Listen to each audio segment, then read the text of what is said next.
and the end of all things.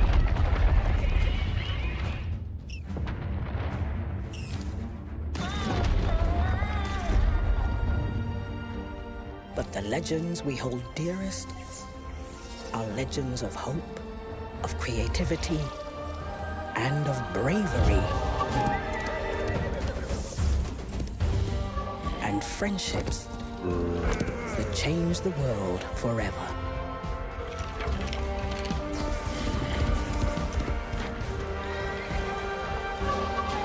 This is the legend of a united overworld. United by you.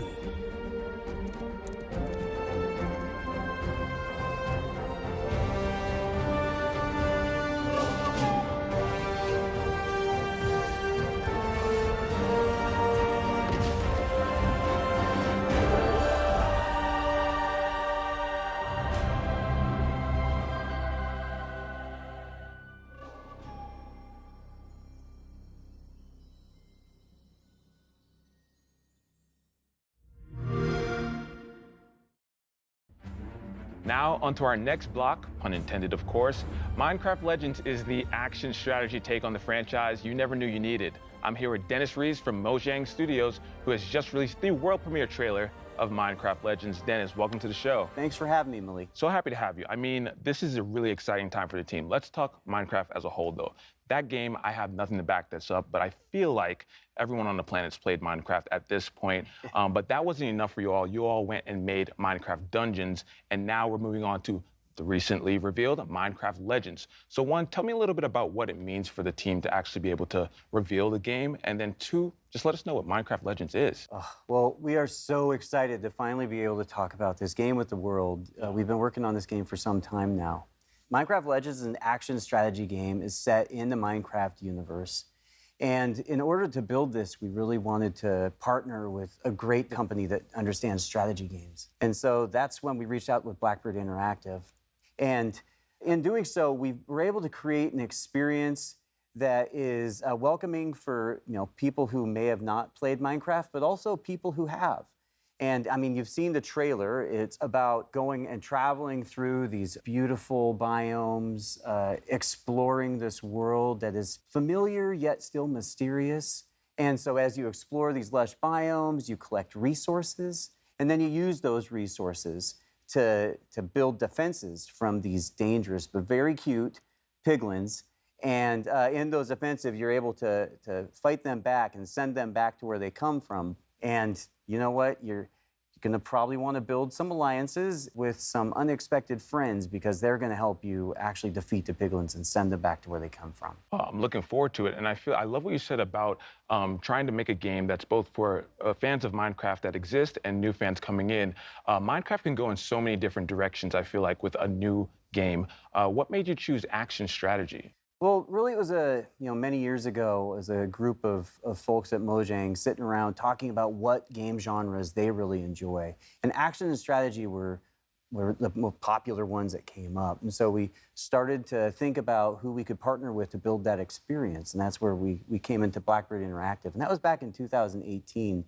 And, the project was codenamed Badger. And an interesting little fact for many of those people that might follow Minecraft, if you go back to Minecon 2018 and you look at the shirt that Jens Berenstain was wearing, you'll see a graphic on there, and it's in the shape of a badger head. And really, that was meant to be an Easter egg for years forward, which here we are now. I gotta say, I love a good Easter egg. Now, where would you say that Minecraft Legends fits in the overall Minecraft universe? Well, the Minecraft universe is just always growing and expanding. And if it's not from our partner communities, then it's from Mojang specifically. Like you mentioned, Minecraft Dungeons. That's a great example where Mojang went out and we built this dungeon crawler experience in the Minecraft universe, and players love it. It's wonderful. And with Minecraft Legends, we're trying to do something similar, really. And here we're going to be introducing a narratively driven campaign with a whole bunch of new characters and a lot of other things that I'm not ready to share right now. Dennis, I thought we were friends. You can share it with me and everyone watching. No? Okay, I won't pry any more. But tell us when the game is coming out and where we can keep up to date. It's coming out in 2023 on PC and console on Xbox Game Pass. And if you want to know more, just follow us Twitter or jump on Minecraft.net. Dennis, I'm so excited to jump into Minecraft Legends. Thank you so much for stopping by and giving us the lowdown. Thanks for having me.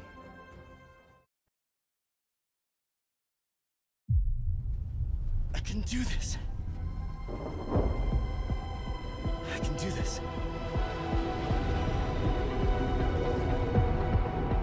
Remember your training.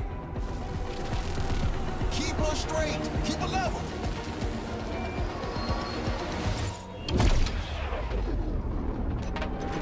Woo! It's working! Let's see the other side! We're doing it, Diggs!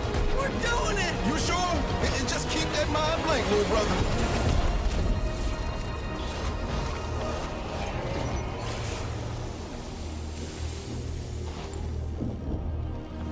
Damn it! Mama gave me this glove for a reason. As long as she's on the other side of this wall... We'll find her, little brother. We'll find her.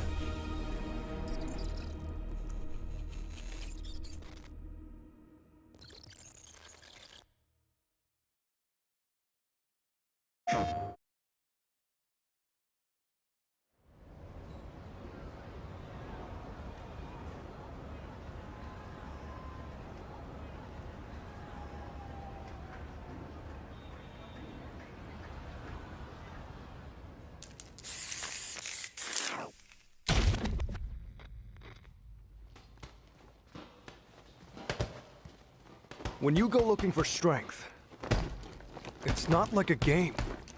This journey doesn't have a real ending. Okay then, hope you're ready to begin. If you want to start off on the right foot in this city, hit the streets.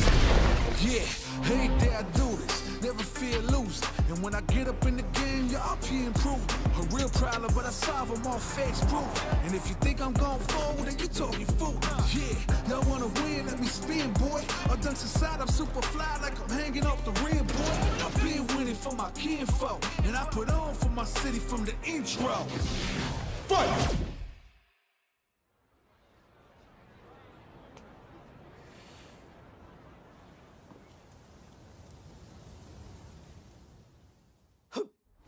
It started from the ground up, training getting wound up, channeling the inner self and moving up around, crossing over past the battlefield, no time to clock and keep score. 30 years I never thought I'd cross before. When I get tired on my knees, I got it digging deep. I feel like I'm on the left, it really has got me. Since I was the way, no goodbye. If you just let it get,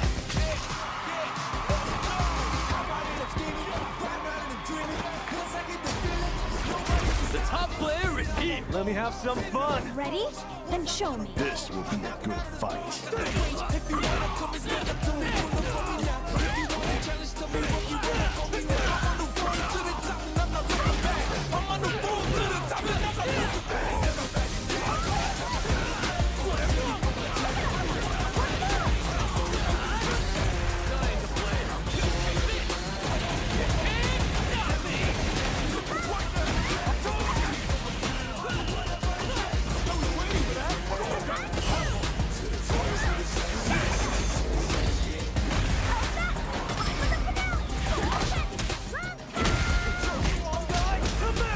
This is our destiny. My secret art! Street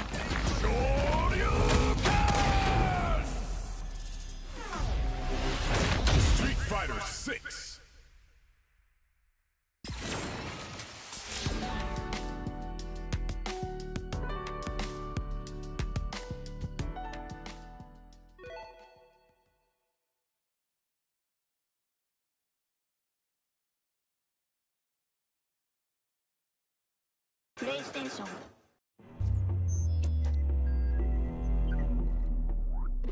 IGN first for August is Gotham Knights, and we're kicking it off with the first minutes of gameplay. This section follows the prologue, which WB Montreal is still keeping secret, and will be the first time you take control of a character. After picking which knight you want to play as, this section serves to tutorialise some of the game's basic traversal and combat mechanics, as well as introduce you to the wider mystery taking place in Gotham following the death of Batman.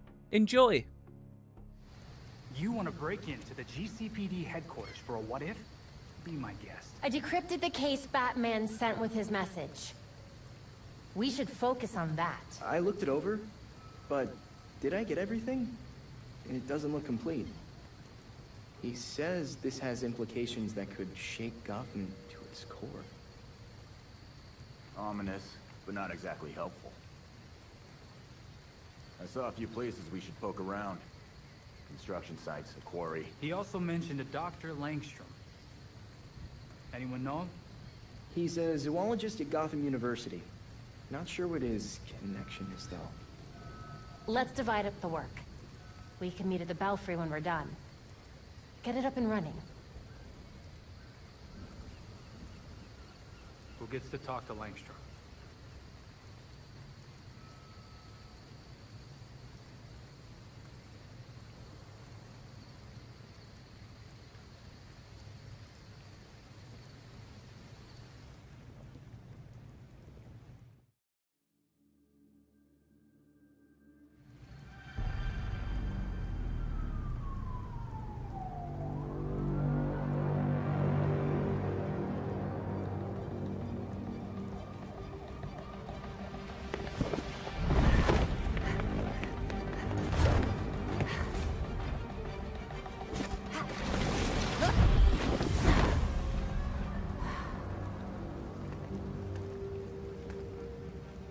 Arrived at Gotham U. What do we know so far about this professor? Kirk Langstrom.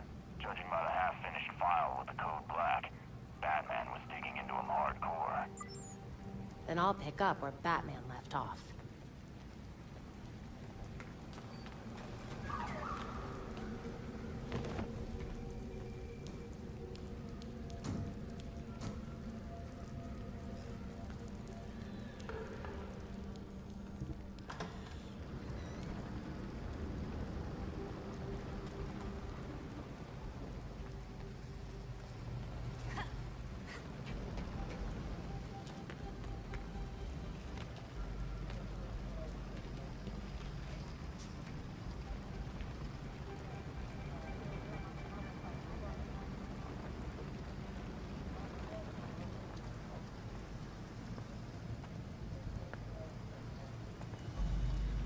We got a positive ID on this faculty dude, Kirk Langstrom. Right. I'll call it in on the way to the morgue.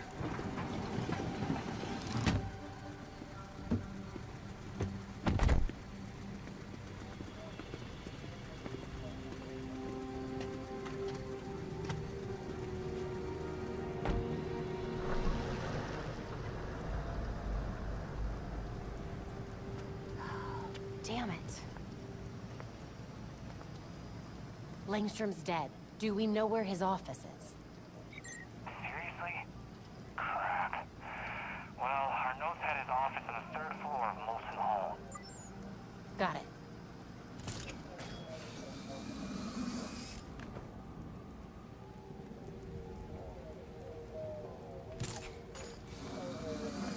Third floor balcony's open.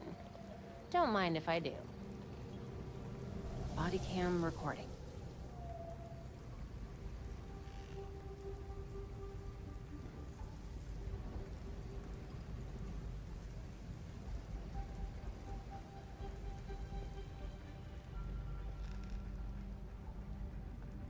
Here's his office. Hardly any police work here. Langstrom must have been killed somewhere else.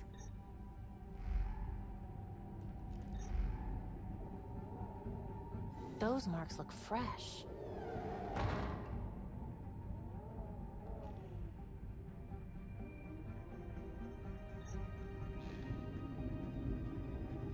You find anything, Batgirl?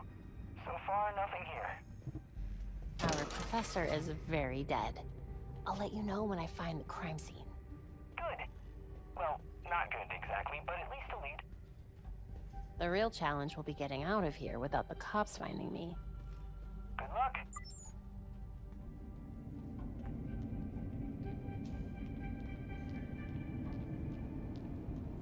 That's a lot of damage.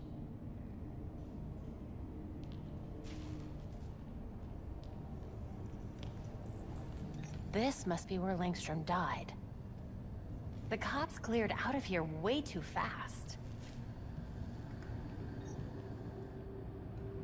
Langstrom must have been working when he was attacked.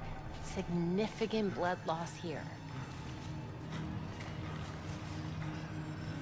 Evidence of a struggle, then the attacker pinned him to the wall. They were merciless. Langstrom was dying, but he tried to get to that cabinet instead of the door. What was so important?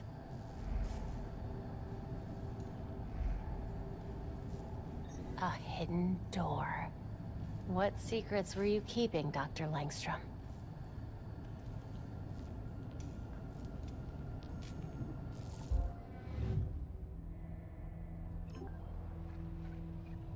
A thermostat would be a clever place to hide a keypad.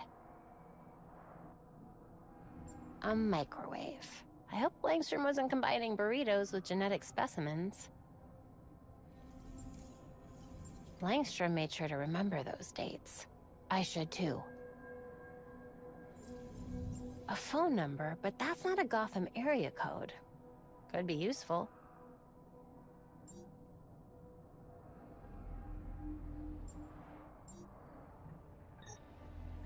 Perfect. Time to see what Langstrom was so desperate to hide.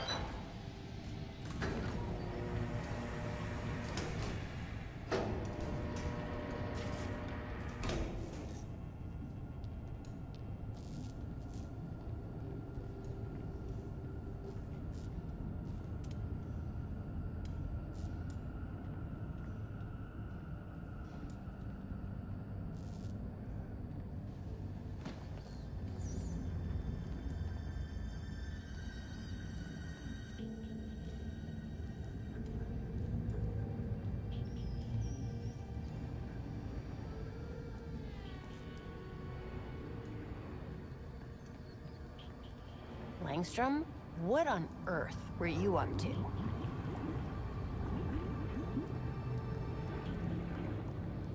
Batman's dead professor had some serious skeletons in his closet.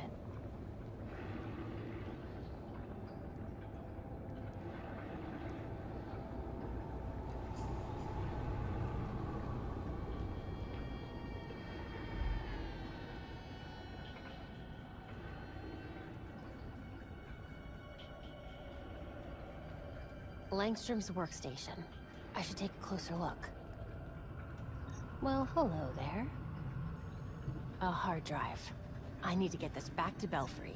Then I can figure out your secrets, Langstrom. Hey, on my way back. The cops overlooked a ton of evidence. Weird marks on the walls, and apparently Langstrom had a secret lab. Hopefully this hard drive I found will have more answers. Great! Can't wait to get my hands on it.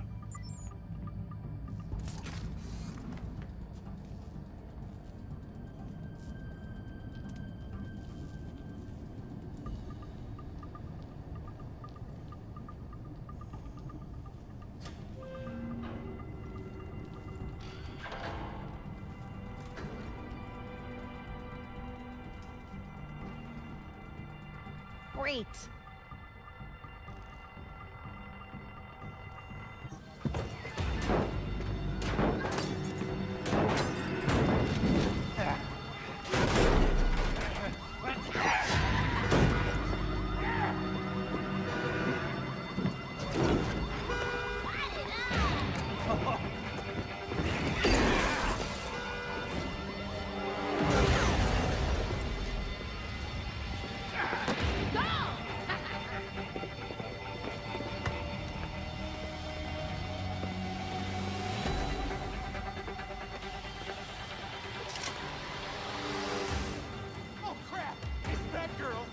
she doing here?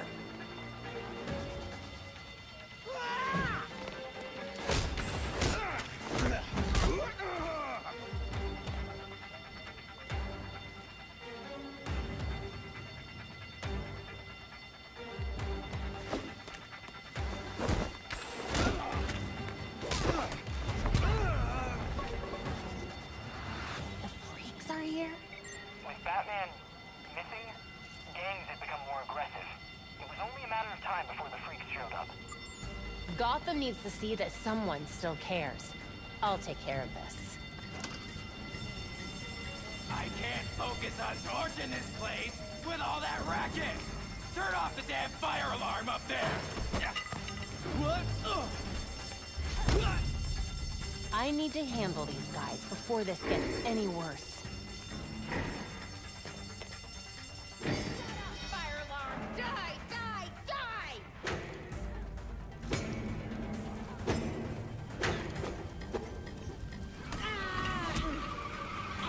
You deserve a break.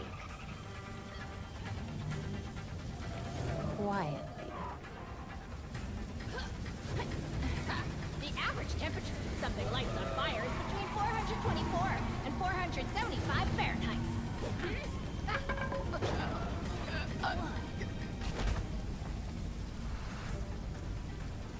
Hey, look up here!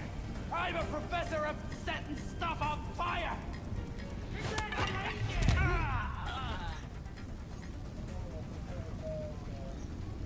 I can probably stay out of sight here. Are the fumes getting to you, buddy?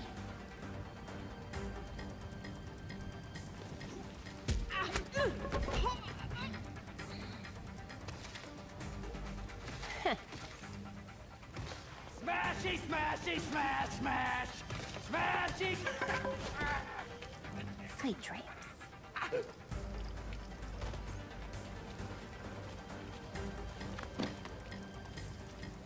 You burn now, grass. No one will mow you ever again. Oh.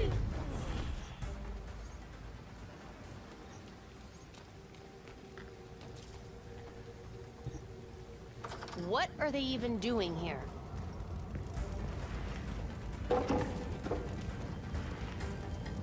Enjoying the fireworks.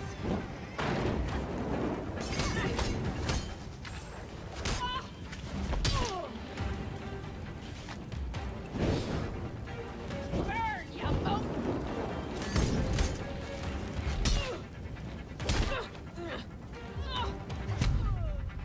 Now that's just embarrassing. This is terrible. It could bring the whole building down.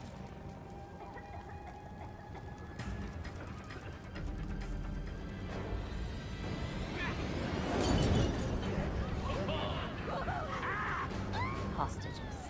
I need to hurry.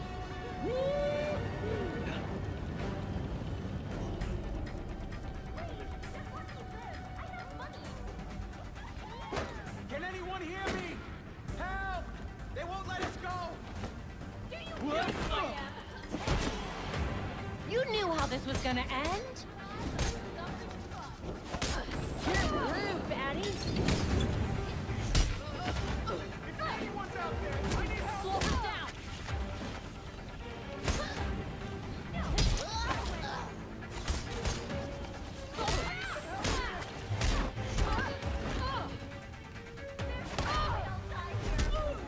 Freaks, you gotta give more than this.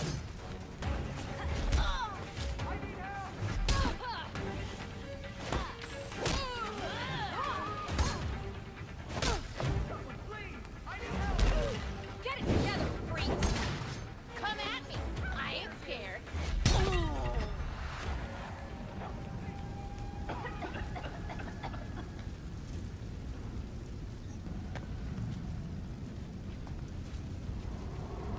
Freeze! Don't move!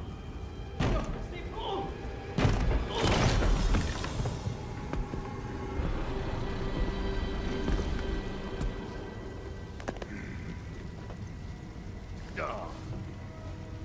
Broken.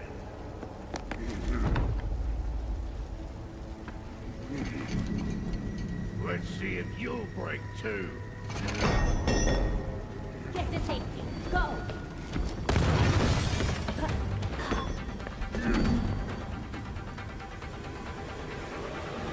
You're gonna lose those pretty teeth.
Firefighters and paramedics are on the way. Are you hurt?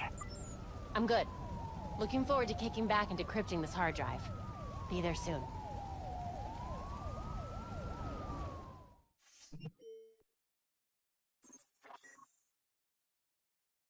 Rated mature.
Hello, my name is Eleanor and I'm the lead artist at Dimfrost Studio.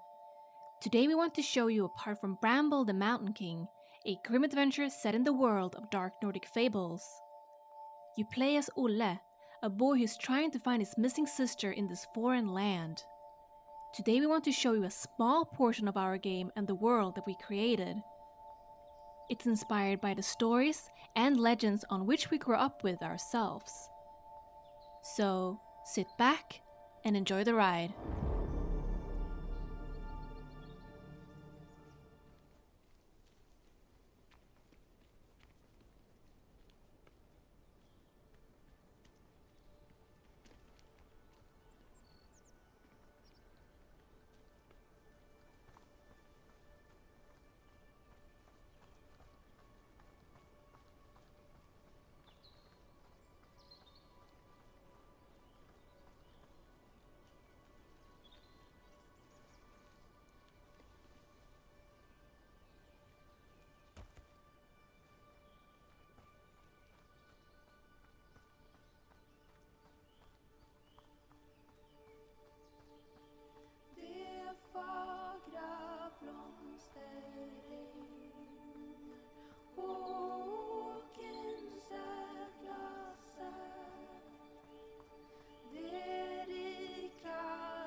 As you might have noticed, the world of Bramble isn't exactly like ours. It's a magical land filled with wondrous beings, a place that holds many secrets to discover.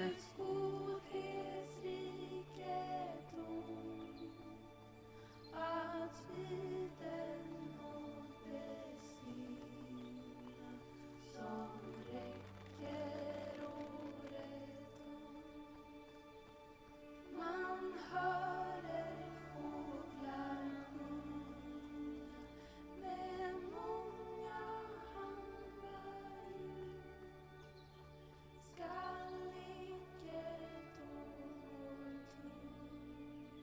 Some creatures that you'll meet on your journey are friendly.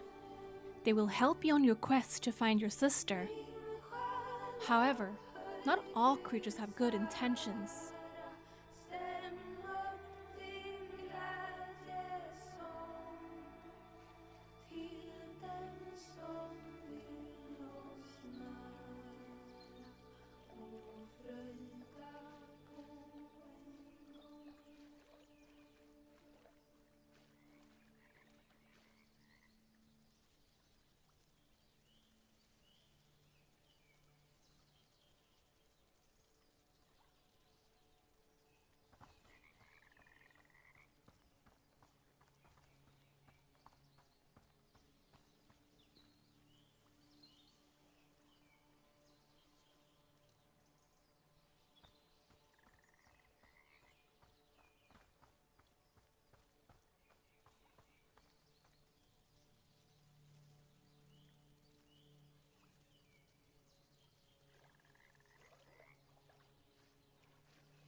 As you can see, there are many creatures in this forest.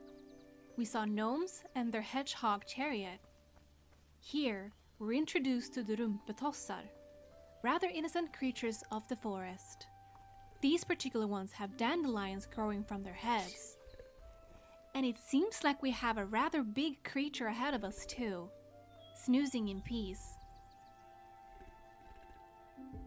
It seems like we can't wake up this creature that easily. We call him Lemus, and he's known as a heavy sleeper. Let's see if we can wake him up in some way.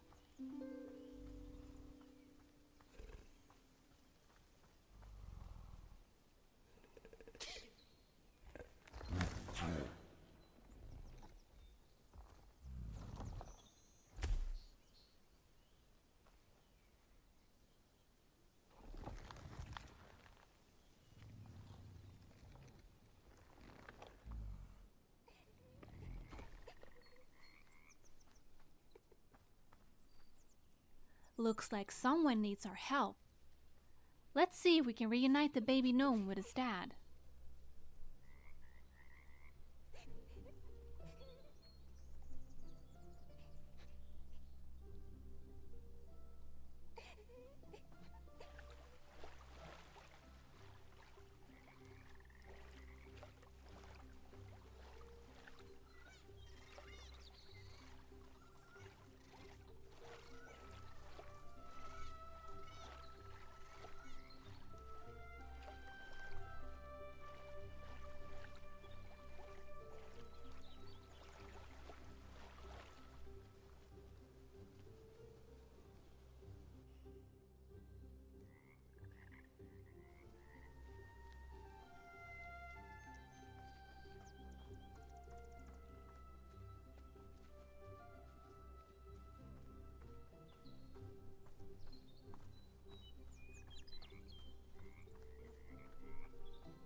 Alright, it seems like that melody puts us into some sort of trance.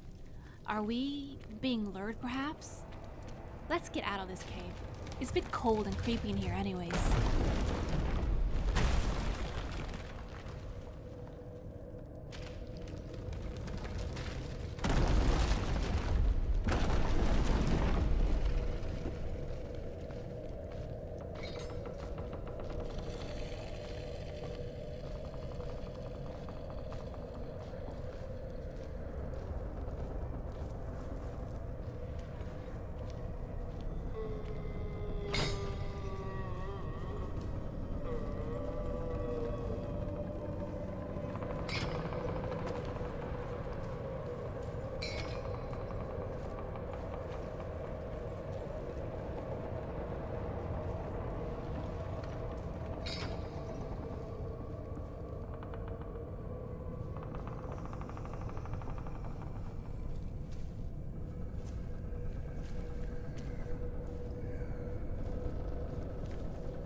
I wonder if these drawings mean anything.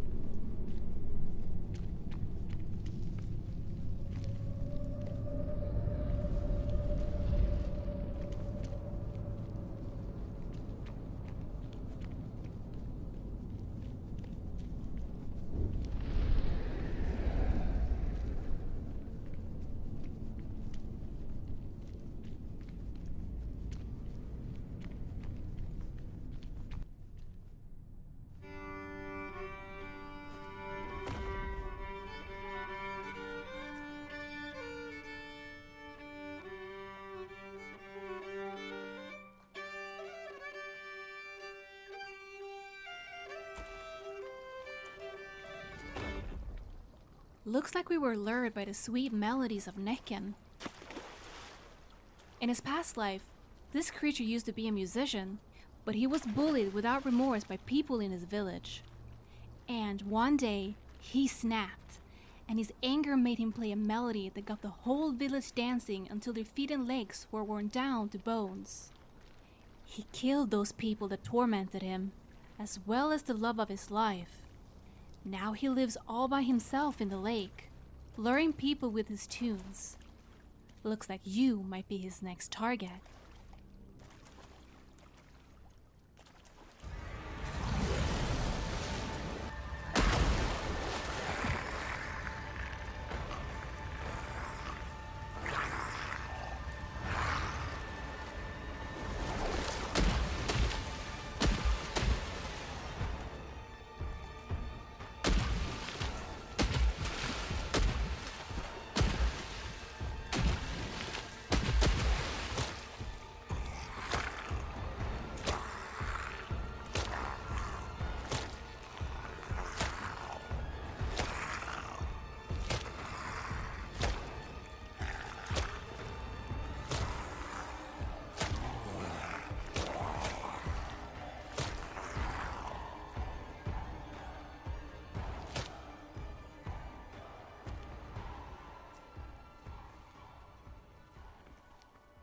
Whew.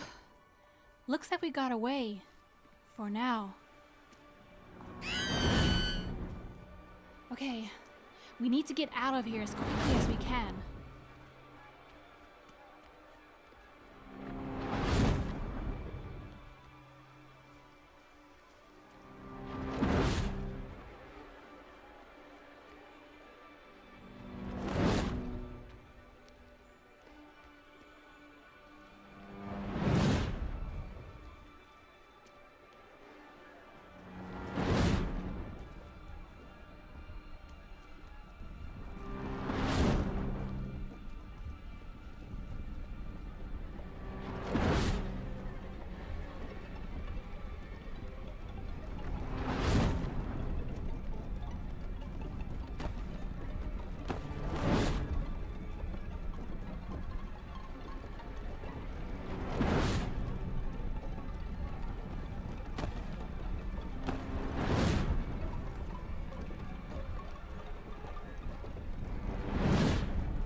Thank you so much for watching our playthrough of Bramble the Mountain King.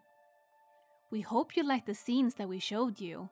You will be able to play the game yourself sometime in 2023. It will be on PC, PlayStation 5, and Xbox Series S and X. Until that time, we will be showing you more of our adventure. And if you like what you saw, add us to your Steam wishlist. Thanks for watching, and remember, do not go into the forest by yourself.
Breaking news here in Sledgehammer County.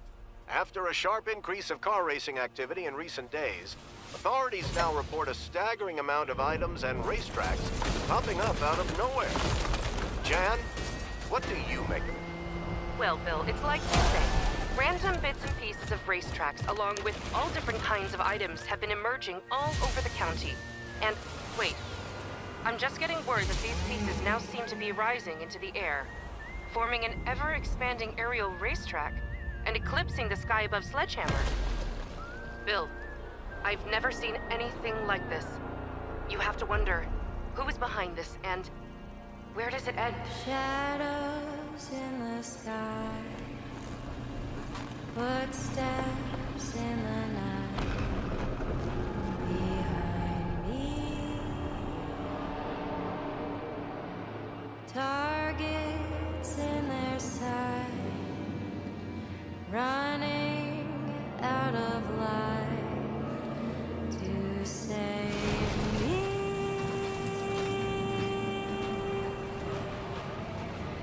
Red moon on the rise, you say your last good night, while I begin.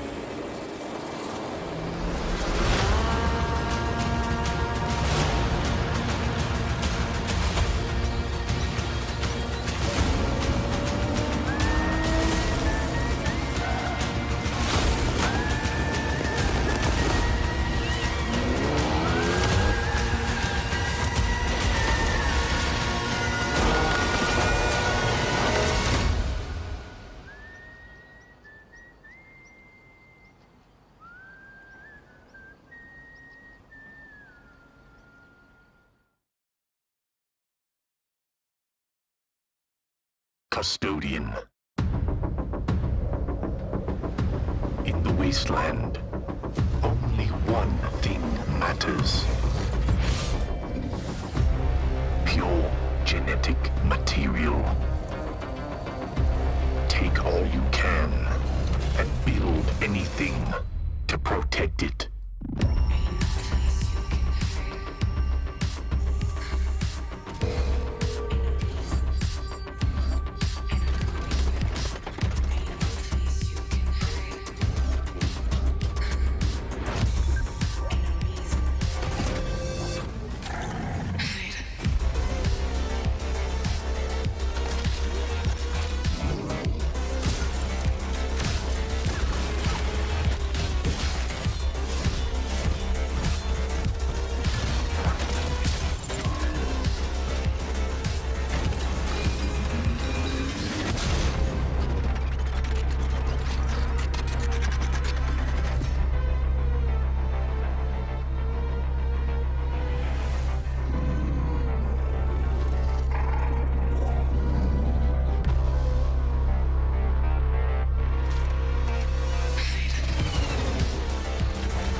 Dead by Daylight developers Behavior Interactive gave us an extended look at what they're cooking up next, and it couldn't be any more different.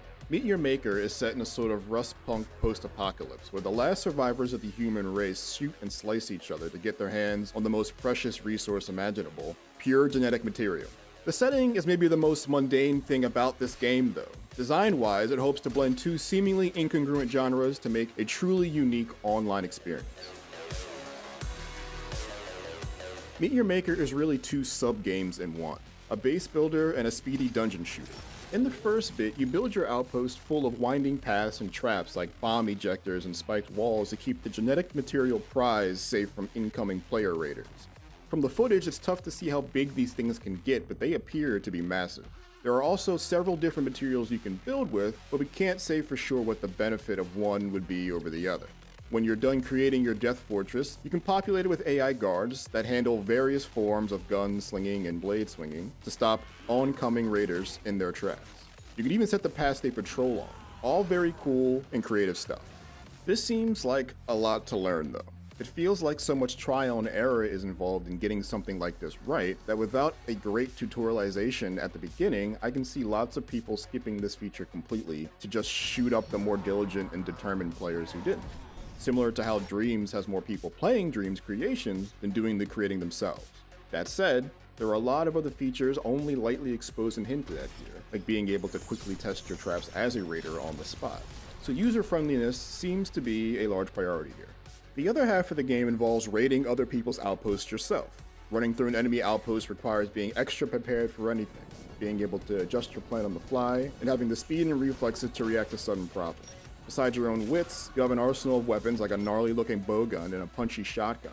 A sword appears to be an option for close encounters, and can be used defensively to deflect incoming projectiles. The grappling hook allows you to move across rooms quickly, as well as pull yourself to faraway enemies and close the distance. Put together, the combat looks extremely enticing for people who loved first-person shooters like Doom. Bringing genetic material back to your sanctuary for its chimera, a biological experiment tied to the possible future of humanity, is the main goal. Raids hold a trove of other loot though, like weapon upgrades and new building materials that you can tweak your own outposts with. You can repeat failed raids multiple times, so progress through tough outposts can happen on your time. You can also recruit a friend to raid with you in co-op. Tackling a challenge with another set of eyes, ears, and guns could make the difference.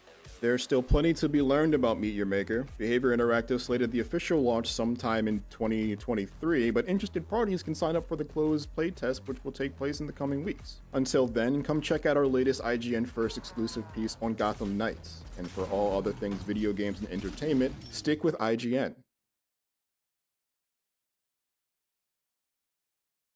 Ever since you took that damned scepter, you haven't been yourself. You brought us here, then abandoned the fight, abandoned your men, and even abandoned your vows! For what? So you're alive, brother.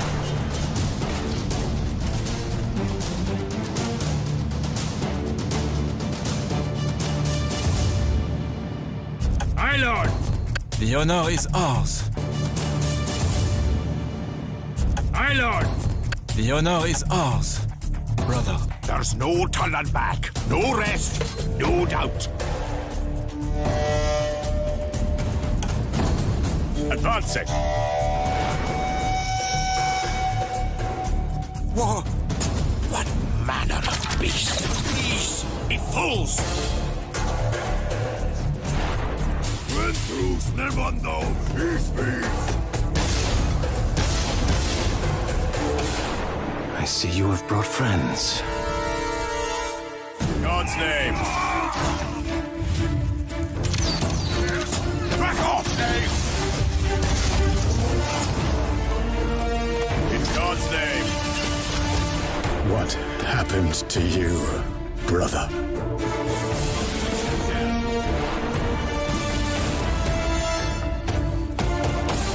On the march! Back off, Dave! By your command! Fate is curious, don't you think? After all I had to suffer and sacrifice, it puts you in my righteous path. You! Don't make me do this, Theo.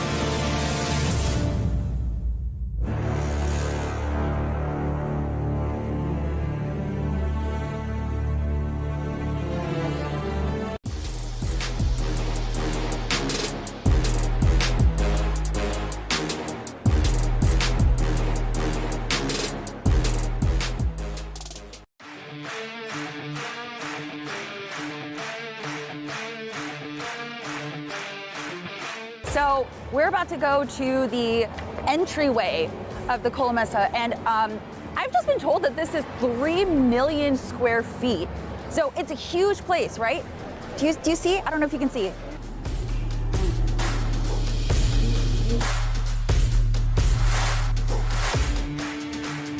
Okay, we made it outside. Obviously, there's a ton of people, so it's kind of hard navigating around, but you know what? I'm gonna grab an IGN microphone and try to do it anyways and ask some people if they're excited and if it's their first Gamescom, like me. Is this your first Gamescom? Yes. Really? Me too! Oh my God, how do you feel? Are you excited? Yes, I'm excited.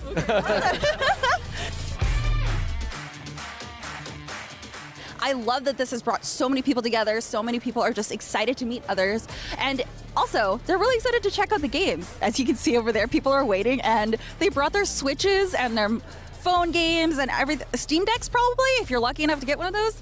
And they brought chairs, so people are like prepared. I feel like I'm underprepared. This is my first Gamescom and I feel like people have this stuff nailed down, but that's pretty funny. It is 9:50, so 10 minutes before the public doors open here at the North Gate. And as you can see, it is packed. We're gonna try to jump in the crowd so we can actually get in through the gates as well. And yeah, welcome to Gamescom.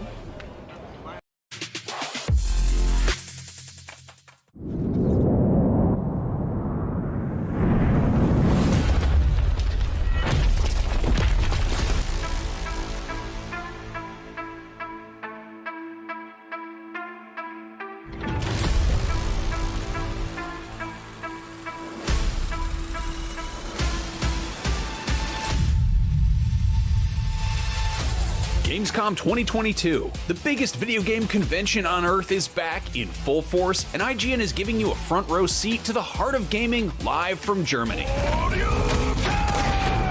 Today, we'll be squaring off against Street Fighter 6, hitting some high notes with Metal Hellsinger, taking a deep dive into Spongebob the Cosmic Shake, and shedding some light on what's next for Alone in the Dark. But there's tons more, and you won't want to miss a second of it. Day 2 of Gamescom Studio starts right now. Hello and welcome to IGN Live at Gamescom 2022. I'm Max Scoville along with Brian Altano and Damon Hatfield. Today on Gamescom Live, we'll be showing off brand new gameplay for a ton of upcoming games, chatting with the developers making those games, and giving you a look about, you know, the show floor and what's happening and who's out there and all sorts of trouble that they're getting into. In just a little bit, we're going to take a look at the remake/reimagining of Alone in the Dark, and then we're going to be getting in the trenches with Isanzo, the follow-up to the hit World War I shooter Verdun. And if you thought to yourself, someone should make a game that combines Pinocchio and also Bloodborne, well, that's oddly specific, but also you do not want to miss when we check out Lies of P, which is exactly that. And while we're talking action RPGs, there is also Stray Blade, which we've got some exclusive gameplay for. But before we get to all that good stuff, we want to take a minute to call out some of the good stuff Gamescom's been doing, like the Going Green initiative. This is the move to make Gamescom the first climate-friendly gaming event in the world by taking emission-reducing measures. Gamescom has also been working with Climate Partner to support energy projects in Brazil and clean cooking stoves in Nigeria. This is just a starting point for what's to come, so thanks to all participating companies and visitors for helping make it happen. And remember, if you're not already, you can stay connected with Gamescom year-round by following the official accounts on social media, Twitter, Instagram, Facebook, TikTok, Twitch, Discord. You know, if you go in the bathroom and say Gamescom 3 times with the lights off, Gamescom will happen again next August. It's true. I tried that last year, and that's why we're here this year. Gamescom is happening right now. Speaking of which, let's check out the Gamescom show floor to see what's going on out there. What's up, everyone? Stella Chung here, and you can see the public entrance for Gamescom 2022 is absolutely packed. It is going to be insane as soon as these gates open to let people in. It's going to be an amazing show. Keep it tuned right here to IGN to have all of your up-to-date news and everything happening here at Gamescom. Hello there, you're watching IGN Live Gamescom 2022. 30 years ago, the original Alone in the Dark pioneered the survival horror genre, and next year it's getting a modern reimagining. Here to tell us about it is Michael Hedberg, game director at Pieces Interactive. Welcome. Thanks, Michael. Thanks for having me. This is a remake of a 1992 game, which obviously it feels like 1,000 years in video game land, For right? sure. How much of that sort of kind of original DNA, that skeleton, that structure, did you decide to bring here? Like, tell me about that kind of push and pull of finding those original bones there and digging them up and building a new flesh on top of them. Yeah, for sure. We quickly realized that just making a pure remake would be really, really weird. So we kind of had to reimagine the original material as much as we could. But yeah, I'm a big fan of it, and I feel like a huge responsibility to sort of really dig in and really care for this product and to figure out what did the original sort of creators think about this game and what were they trying to say. So actually, it's just been a ton of overanalyzing of the original game, just trying to sort of extrapolate from there. I absolutely love the creature design in this game. It's incredibly inspired. It's deeply unsettling, and that's coming from someone who's like a huge fan of horror. Can you tell me like how you decided where to put what body parts on what creatures? Well, thankfully we managed to employ a Guy Davis. I don't like this at all, by the way. I don't like the egg sack stumping on people. I don't like that's gross. How dare you? Yeah, exactly. How dare we do a horror game? No, but yeah, so we worked with Guy Davis, who is like a veteran. He works with Guillermo del Toro for his movies and things like that. So it's really, really like a legendary creator of monsters. And we just said like, hey, so this is the sort of monsters that were in the original game. And then we talked to our designers, of course, like what would we need to make a fun gameplay? And then we just sort of set him free, and he just came back with all these abominations. It was like, holy shit, okay, let's see if we can sort of let's see what we can do with this. That's awesome. I wish I could tell my friends to come back with a bunch of monsters, and they just do. That would be great. Now, Derceto Mansion, like how familiar is it going to feel for people who know the original like the back of their hand? Because that familiarity isn't really scary. Yeah, so the pure architecture is different, I would say, but there's because we needed to be a little bit bigger and more to explore, and we also wanted to make it more sort of a little bit more believable maybe than the previous one. But we're definitely looking at like the backstory and all the sort of the different names you come across, and so all the lore, and so just try to pull everything and just like, what could this be in our game, you know? So we're really trying to use as much as we can.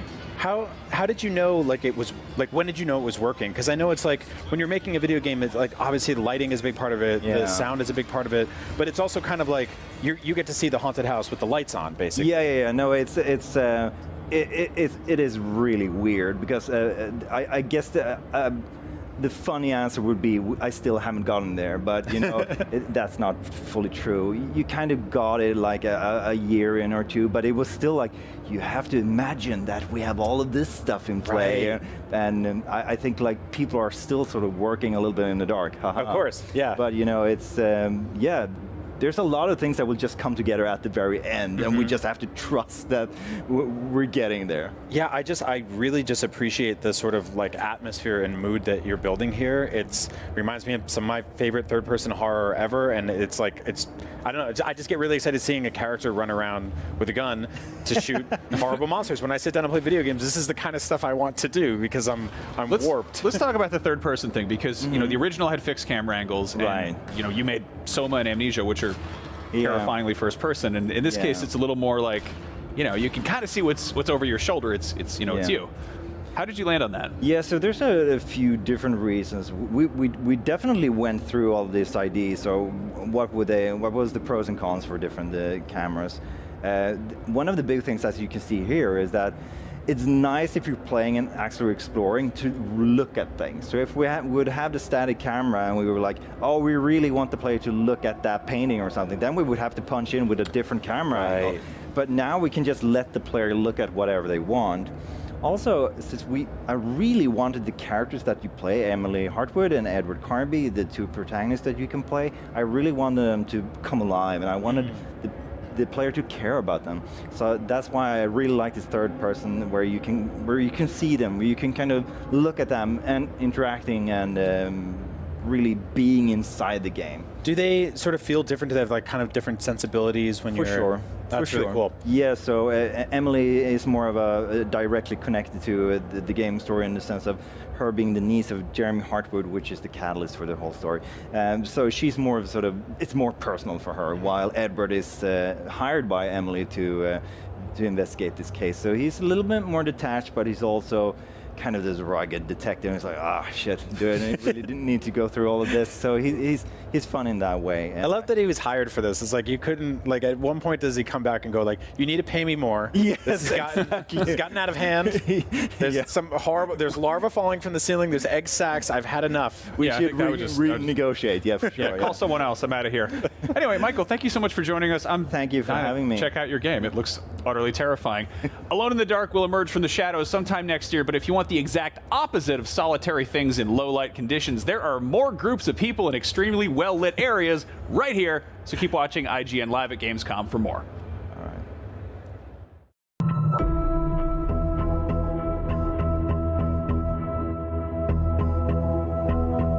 Hello everyone, I'm Dale Driver for IGN. I'm here at Gamescom 2022. I've just seen Alone in the Dark, so here's 5 things you might want to know.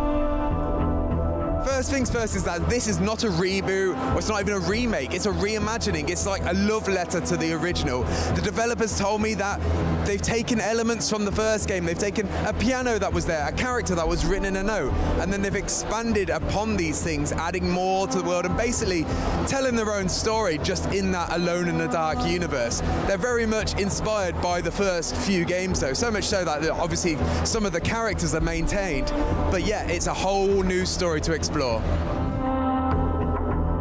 So second up is the combat. Now this is survival horror, but it's not like some of the modern survival horrors where you just absolutely full to the brim with ammunition at all times, taking out every enemy that you want to. This is about surviving. This is about running away a lot of the time. So resources are going to be extremely limited. There's apparently even lots of weapons you can find on the floor, just objects that you can use to throw at the monsters, and just as a distraction technique, just to get away from them. I didn't get to see any of that, unfortunately, but I was told that there's tons of things lying around to throw at these enemies and to really make some space between you and all the threats.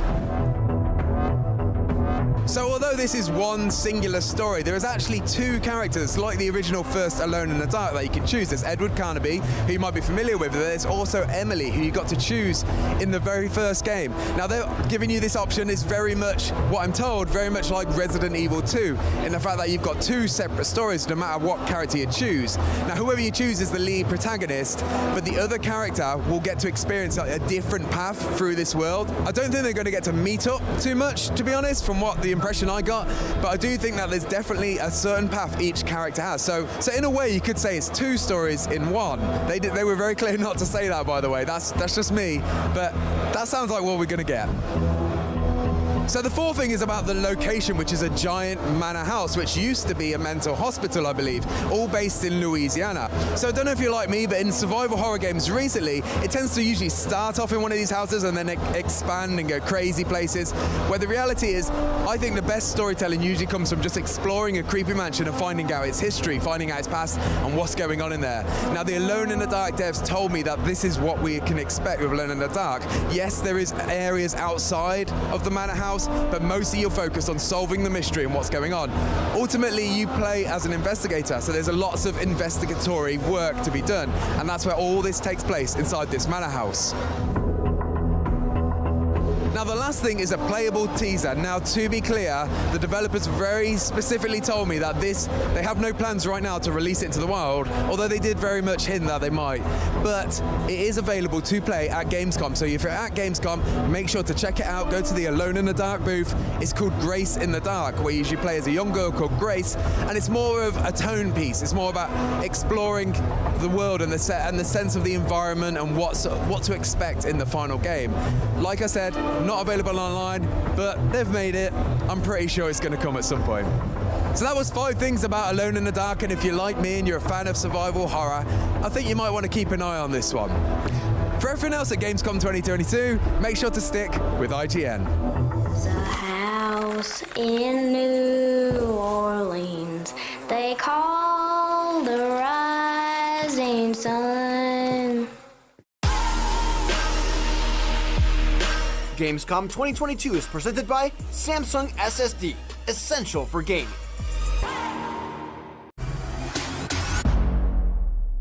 The only thing better than listening to IGN podcasts is watching them. Luckily, all your favorite weekly shows are here on IGN One. Whether you're chasing the latest Xbox releases with Unlocked, looking for your PlayStation fix with Beyond, tracking everything coming to Switch with Nintendo Voice Chat, or catching up on this week's gaming news with GameScoop, we've got you covered. Check it out. Tune in every weekday at 5 p.m. for the best gaming coverage right here on IGN One. If you're not following IGN on social media, what are you waiting for? We're constantly updating our feeds to bring you the latest news, gameplay, custom original content, memes, the best user-generated videos and art, and a whole lot more. Be part of the conversation throughout the year. Follow IGN on Instagram, Twitter, Facebook, TikTok, and Snapchat.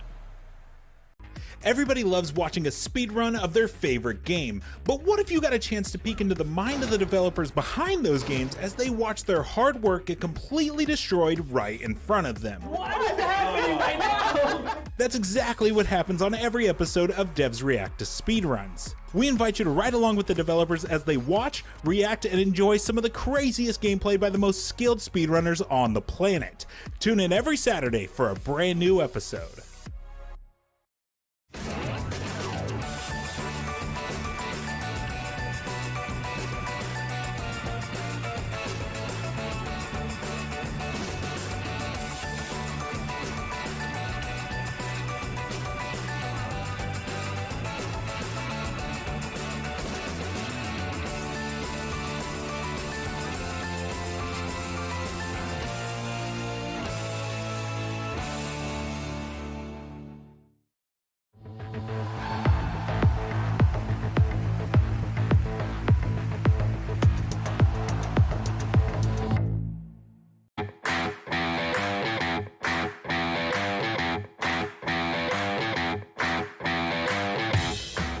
You're watching IGN Live at Gamescom. Even though it contained literally the whole planet at launch, Microsoft Flight Simulator has managed to somehow add even more content over the last 2 years. Here to tell us about what's next, please welcome Jorg Newman, head of Microsoft Flight Simulator, and Sebastian Vlock, the CEO of Asobo Studios. Welcome. Thanks for dropping by. Hey.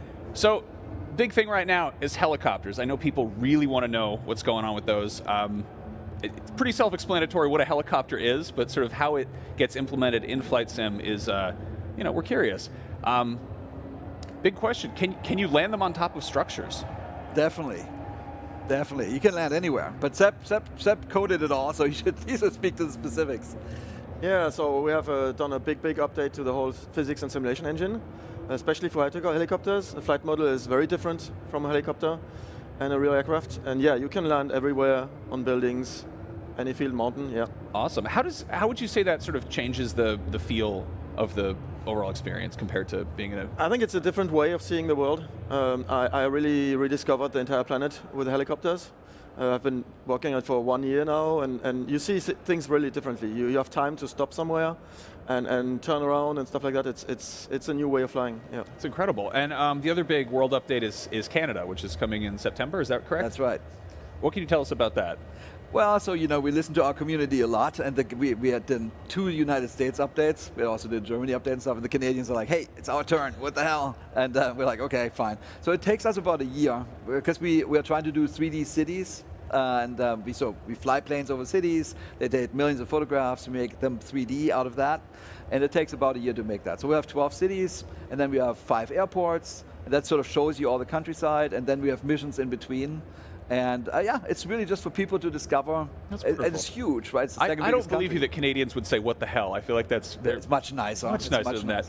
What are some points of interest that people should check out first there? Oh, I mean, I think people typically first go to the cities because it's like it's kind of amazing when you see that. It's down to like 8 centimeters. Mm-hmm. And after that, I think they're going to go to the Yukon, those types of places. Like, sounds fascinating, Klondike, all those places.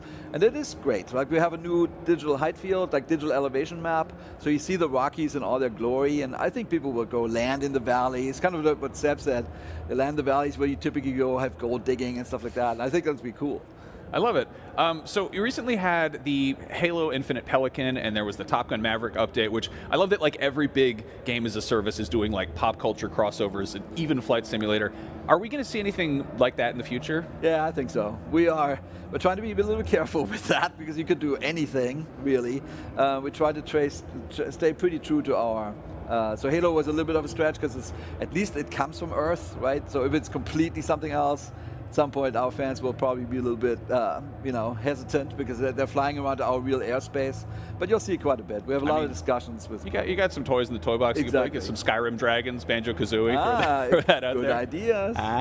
Now it's been 2 years. The game's been out for ages. It kind of came out the gate and was immediately just a huge hit. And obviously, it's gone in the direction the community's wanted to.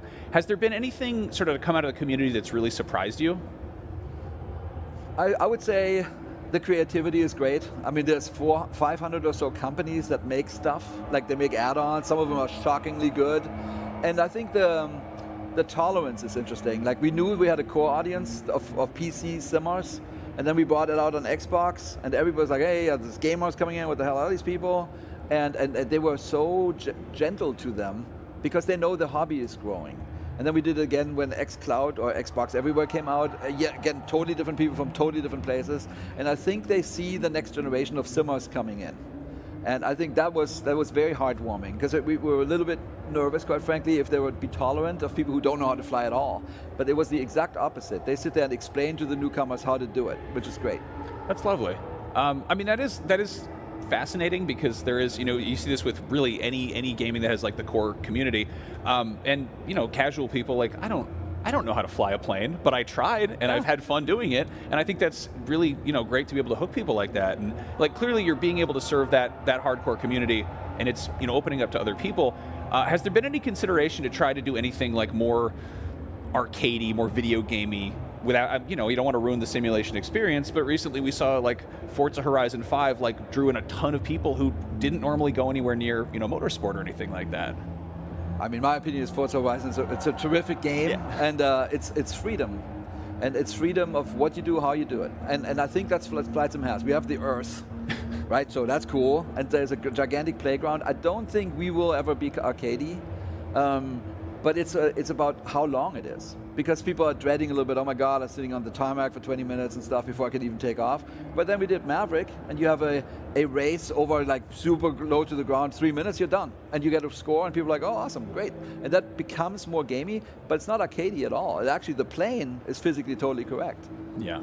No, I mean that's exactly it. That is the sort of the way to get people on board. Is it's the highway to the danger zone. It's just the need for speed. 2 years in, what's the timeline here? I've spoken about it being like a 10 years of support. Yeah, it's so funny because now people say, hey, you're 2 years in, are you done in 8 years? I'm like, no. What we wanted to say was we're in for the long run, and we are just at the beginning. Like helicopters and gliders, the things that are coming out in November, that was sort of at the top of what people wanted. There's an airliner that people wanted. There's an infinite amount of more things that people want. So we'll be really busy. Wonderful. I'm glad to hear it.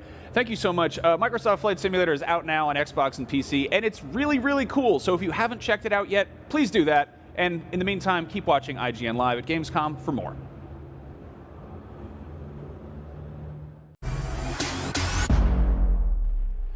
This is Azonzo, an authentic World War I first-person shooter set within the Azonzo River Valley and the European Alps. Let's check out some highlights from a few different playable classes, including the Officer, which can use a flare system to call in artillery, to the Marksman class and its deadly scoped rifle, plus a few others.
Artillerieunterstützung! Brauchen sofortigen Feindbeschuss!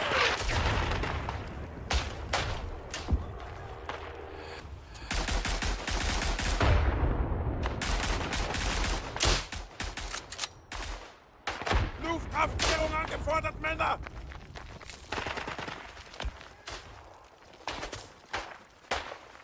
Angriff!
Luftaufklärung ist unterwegs.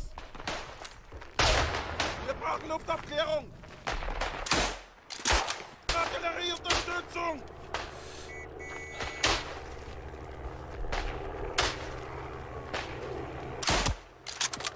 Luftaufklärung angefordert, Männer. Erstbeschuss, alle bereit. Bewegung, Erstbeschuss, alle bereit.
Feindbeschuss! Wir brauchen Luftaufklärung!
Uccidete quei bastardi! Mandateli all'inferno, ragazzi! Via, via, via! Uccidete quei maledetti bastardi!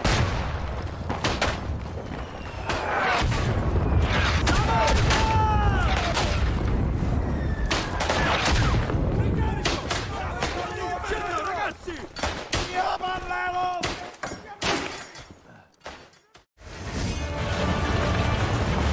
Only you can do this. Please.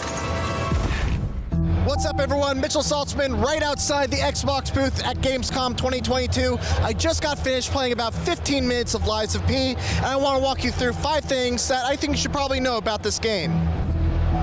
So the first thing that I think you should know is, it looks like Bloodborne, it's got the vibe of Bloodborne, but it doesn't really super play like Bloodborne. And don't get me wrong, it is still Souls-like, but when I think of Bloodborne, it's this hyper-aggressive style where, you have to run through, you have to, quickly attack enemies to get your health back. Lies of P is a little more deliberate. There's a block button, you get rewarded for blocking enemy attacks with good timing, with a perfect parry, and there's all kinds of special abilities also on top of that just don't really exist in Bloodborne. The second thing I think you should know are there these things called Legion arms, and basically there are arms that you can attach to your body at the bonfire equivalents, and There's one that lets you shoot out a puppet string that lets you pull enemies towards you. You can pull yourself towards enemies. There's another one that gets you into like an aim down sights kind of mode and lets you shoot this explosive drill projectile that just, drills into something and then explodes. There's like a charge electricity thing that I didn't really get to figure out the main use for, but you can charge it. It gives you a short range electrical blast. And yeah, there's a lot of flexibility that you can take with you into Lies of P. The third thing is, well, I think this kind of comes with the territory, but it's hard. I got my ass kicked kind of in this demo. I ended up getting to one of the bosses, didn't really make much progress, but like right at the very beginning, there's like this giant enemy that I just was doing no damage to. All the while, enemies from the rooftops would throw fire bombs at me. Other enemies would crawl up from other areas and throw oil at me that made me more vulnerable to fire bombs. And it was a rough time, man. I had to run away from my life a couple times. The fourth thing that you should know is that it's kind of creepy. I mean, all the enemies in the game are puppet based, so like you got like these shambling monsters that kind of like twitch unnervingly, and it actually kind of plays into the gameplay a little bit, because when you're playing a Souls-like, you're usually waiting for like that twitch that lets you know when to dodge. They're twitching all the time. They're just like. And it's amazing to really to kind of deal with. There was a part where I fell into like this hole, and like 3 mannequins started lurching towards me, and they were really hard to deal with. But yeah, it was a blast. And then the final thing that I think you should know is that there's a weapon mixing and matching kind of system. I didn't really get to mess around too much with this. Basically, every weapon has a head and a handle, and you can kind of mix and match them, and there's a special power associated with each part. So you have a special power associated with the handle, and you have a special power associated with the head. And I imagine that if you get different handles, you can mix and match them and use those special abilities using different weapons. Those are 5 things I think you should know about Lies of P. I wish I could play more of it. There's only one station here at all of Gamescom, but what are you gonna do? For more Gamescom 2022, you're already in the right place. IGN.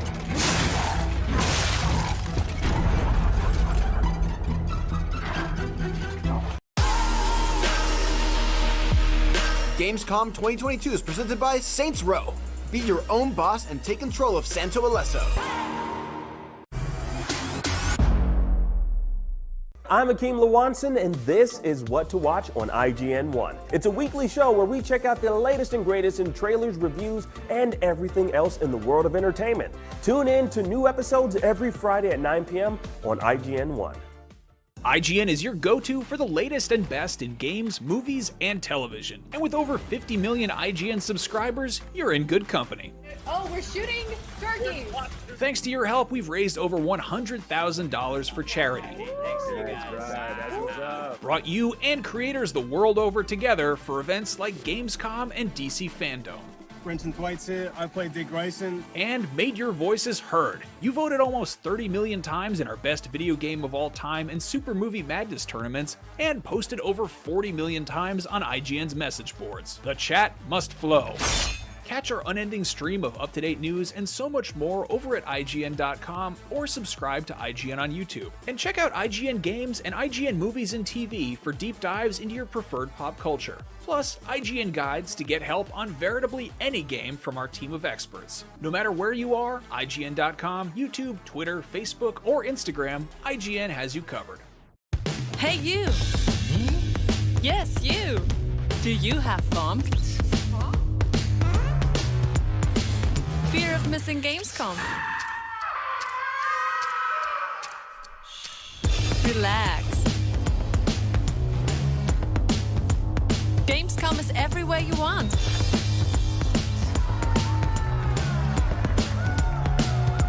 Gamescom now. Register now.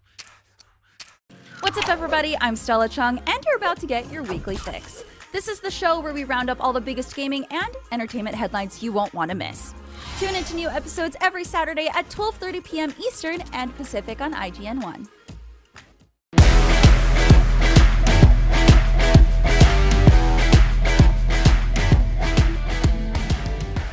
The First Descendant is Nexon's new co-op action RPG shooter made in Unreal Engine 5 that transports players to a sci-fi world where they will unravel the secret behind the Descendant's power across various missions and raids in single player and multiplayer. Let's take a look at what's in store for players during the First Descendant Steam beta coming this October.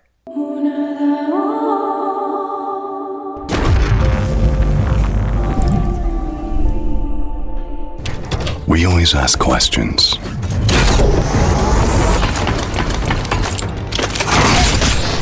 What is it that actually exists? Where does the origin come from?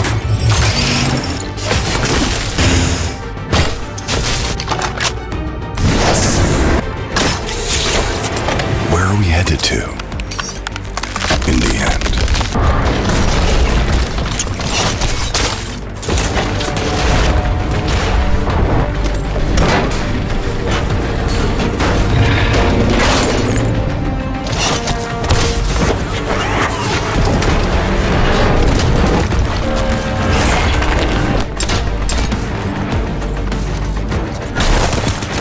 If you feel confused,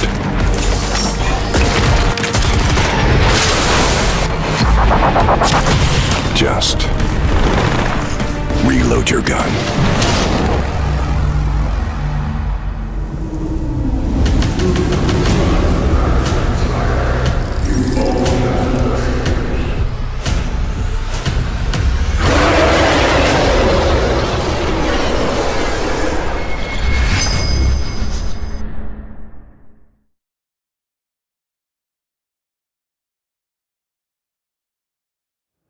You're watching IGN Live at Gamescom. I'm Damon, that's Brian, this is Danny from IGN Israel, that's Daniel from IGN Japan, and that is Gamescom right behind us. Now, PlayStation isn't officially out there on the show floor this year, but that did not stop the company from announcing a bunch of PlayStation 5 hardware news here, starting with the reveal of a brand new PlayStation DualSense Edge controller. Now, this is PlayStation's answer to the Xbox Elite controller. It's a higher-end, premium alternative to the stock DualSense controller that comes with your PS5. Let's talk about what this thing can do. Who has an Xbox Elite controller? I know Brian does. Yes, have you I love it. Yes. Yes. What are you sort of expecting out of the PlayStation 5 answer to that? Well, I practically think it's going to have the same features, extra buttons and stuff, but I really want to see it to have even more. I mean, okay, the best thing about the DualSense is that you have the haptic feedback and you have the adaptive triggers. So hopefully we're going to have another adaptive triggers, because this is something you don't have in Xbox. So basically upgrading your experience with the DualSense that will make all of your senses go wild, especially for shooter gamers. I was going to say, I really like that aspect of it. Like, the base version of the controller is already starting with the haptic stuff, which is amazing. Exactly. But this is going to have, swappable sticks, the back paddles, all that fun stuff. It's going to have multiple controller profiles, which is really cool. So when you're hopping from kind of game to game, different layouts and stuff like that, you'll be able to map them all. I love the DualSense already, so building like a higher end version of it that is a lot more customizable is exactly mind-blowing. Yeah, it's exactly what I want. Like, they even took the thing where they're like, the case charges the controller itself. Yeah, it's got that like braided USB-C, all that fun stuff. So I love it. Yeah, you're into this, right? Yes, so I have. I am somebody who very much defaults to the default controller. Right. I like them, and I think this time the DualSense, especially, is a really big upgrade over the previous controller for the PS4, which I really love. I also really like the Xbox controller, and I have kind of no complaints with them. I do have, like, on a Steam Deck or on my Switch, I have the Hori controllers, which they have back paddles and stuff, but I find myself not really using them that much, and enjoying the custom layouts. Yeah, and it's a lot of change to lay down for. I'm kind of the same way. I'm not sure the Edge controller is for me. I kind of think these controllers are really intended for really competitive players, and I'm mostly a single player gamer. But Brian, you have an Elite controller, and I think we have similar tastes in games. Yeah, we both play a lot of single player games. I'm not a competitive player at all. I'm terrible at esports and all those fun things. But what I really love about the sticks on the Xbox, is like the right stick on my Elite is just a little bit taller than the left one, and that's because I just played with a bunch, and I was like, that actually feels comfy. And I started mapping buttons to the back paddles and stuff like that. The DualSense Edge specifically has different caps for your analog sticks. So they're just like, it's kind of like the dome, the half dome, little, like, when you ever, like, on Steam Deck, right? When you're touching those sticks and they kind of move in a little bit. Yeah. They're really comfy, but also maybe somebody wants something that's kind of concave over convex. You'll have that option here. I think what's interesting with the DualSense Edge is that you'll have to buy those sticks separately. The caps come included, so the analog tops basically, but the sticks themselves will be additional purchases, which I'm not entirely wild about. I hope that's something they change before they announce the price and release date and all that fun stuff. So. And hopefully it will come in colors. Just this is all I can think about, because then you can actually design your controller like to be crazy. I think on Xbox you have the you can customize your controller and build your own controller, right? And I don't know why they. It would be awesome if you could do that with an Elite style or Edge style I don't believe controller. you can. Yeah, it's interesting. That would probably be like a small edge of the market. No pun intended. The other big hardware initiative that's coming to PlayStation 5 is PSVR 2. Right. Yes. You know, it's coming next year, but we still don't have an exact release date. We still don't have a price. Lots of question marks on this one. The original PSVR has its fans and its supporters, but I think the attach rate for the PS4 was only about 5%. Right. Yeah. And now, several years later, the MetaQuest 2 has been a huge success, but of course it's, you know, it's probably cheaper than what we're expecting PSVR 2 is going to cost, and it doesn't require any PC. It's wireless, you know. Yeah. So it's just like, what is Sony expecting? I wonder for PSVR 2. I think they're coming at this one at a significant advantage than they had the last time around, and they had a good advantage last time, which was they were one of the only consumer-ready VR market, you know, or headsets in the market. There wasn't really an Oculus to compete with at the time, but also they launched it with Move controllers, which were already like a decade old at the time. This one is going up against higher-end PC stuff. It's only got one cable. There's a lot we don't know about, like whether it will use your backwards compatible library, whether you can plug it into your PC and play things there. But I think they're going for like a premium market here, and they're going to make a kick-ass, really strong headset. And they've got a bunch of games coming for it too, which is cool. Daniel, how are you feeling about PSVR 2? Yeah. So. After the spaghetti mess of the previous headsets, the snakes, cords, so many cables. I appreciate the one cable, but having used the Quest with the no cables, oh my god, it feels great. Yeah, I think it's the premium VR experience though. It feels better. It's less likely to make you feel unwell for one thing. You can have all kinds of deeper, richer game experiences, and so I think if they can really put in some good games that really take advantage of it and it feels good, then bring it on. It always comes back to the game. It always does. We obviously still have lots of questions. Suffice to say, we're still very excited for those two big new PlayStation hardware announcements that have already come out of Gamescom. There's still tons more ahead, though. Keep watching IGN Live at Gamescom for more.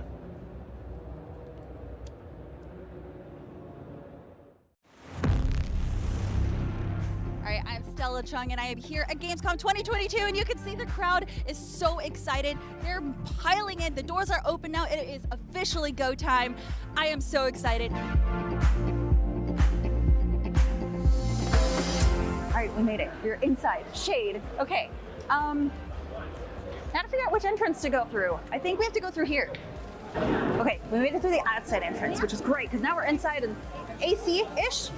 But now there is another entrance where I think you actually have to scan your tickets.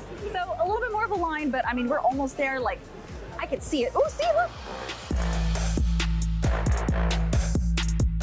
We're about to be in Gamescom!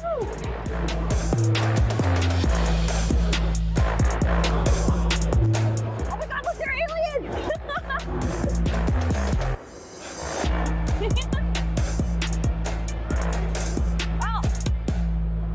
I think I gotta go. Ah! All right, Hall 8 is where IGN is. We're all the way in the back, so please come say hi or wave at our cameras. I don't know, whatever you like. Yeah, we're inside. So obviously I explored all of Hall 8. I don't know where to go now. Oh, right, we need to go to Hall 9, shoot some things there. Yes, yes. Then afterwards, I think I'm gonna look at the cafeteria and get some food because I'm really hungry. It's so cool to see people dressing in really cool outfits here. I hope it stays this easy to move through, but I don't think so because we still saw so many people waiting outside. Ooh, it's the Skull and Bones booth. Oh my god, look at this. Ooh, even all the way in Germany, you gotta have your fries. And honestly, let me tell you, the fries here are amazing. So you can never go wrong with having fries here. Ah! We made it! Home sweet home. Oh my god. All right, so I think I have to check a few emails. Oh, definitely get something to eat. I can't forget that because I'm super busy. And yeah, I guess that's it. I'm gonna go work.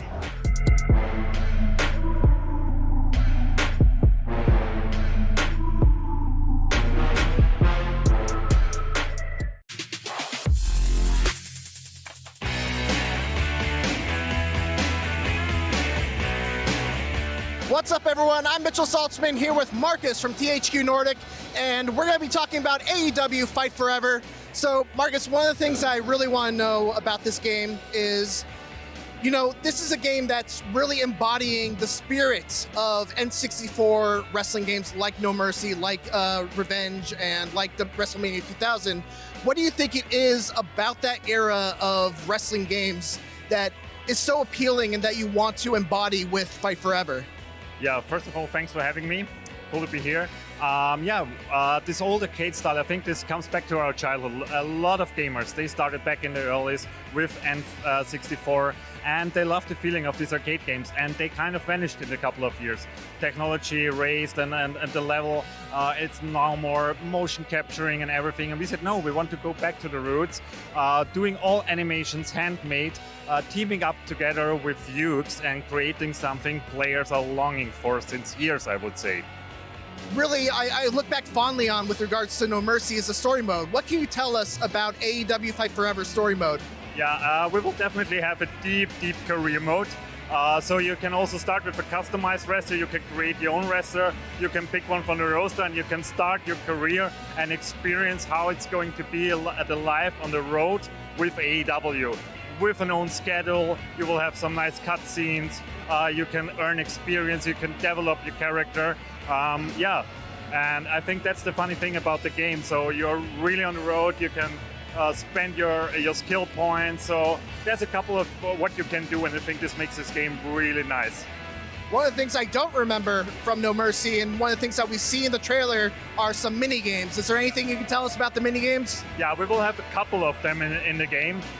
We will add maybe more later on, let's see. But I think the cool thing about mini games is you can sit on the couch together with your friends and just enjoy the game without serious battling, so just having fun with some friends. And I think this is a cool addition to the base game. So one of the things that's really unique about AEW is that they've innovated a bunch of match types, like the Casino Battle Royale. Are those match types going to find their way into AEW Fight Forever? Yeah, exactly. Most likely every one of these are in the main game. So we have the Casino Battle Royale, we have a two-way, as a three-way, four-way, we have ladder matches. One of the unique things about wrestling games are the situational moves. You can do jumps over the top rope. You can clothesline people on the top rope. You can do all kinds of crazy things. Can you talk a little bit about what can you do in the ring of Fight Forever? You can do most likely everything. So we have we wanted to create this unique AEW atmosphere. So we added all the finishers, we added all the moves. As stated before, they are all handmade, so to say, so no motion capturing. So the wrestlers, they were deeply involved in creating all this stuff. Kenny Omega was the creative mastermind behind this game, and based on his big knowledge about wrestling, we created all the moves.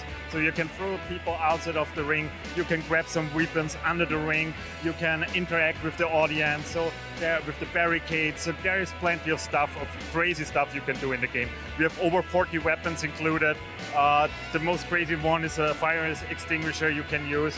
Then you have the classic ones like chairs, like ladders, like tables, so baseball bats, all of that is in the game.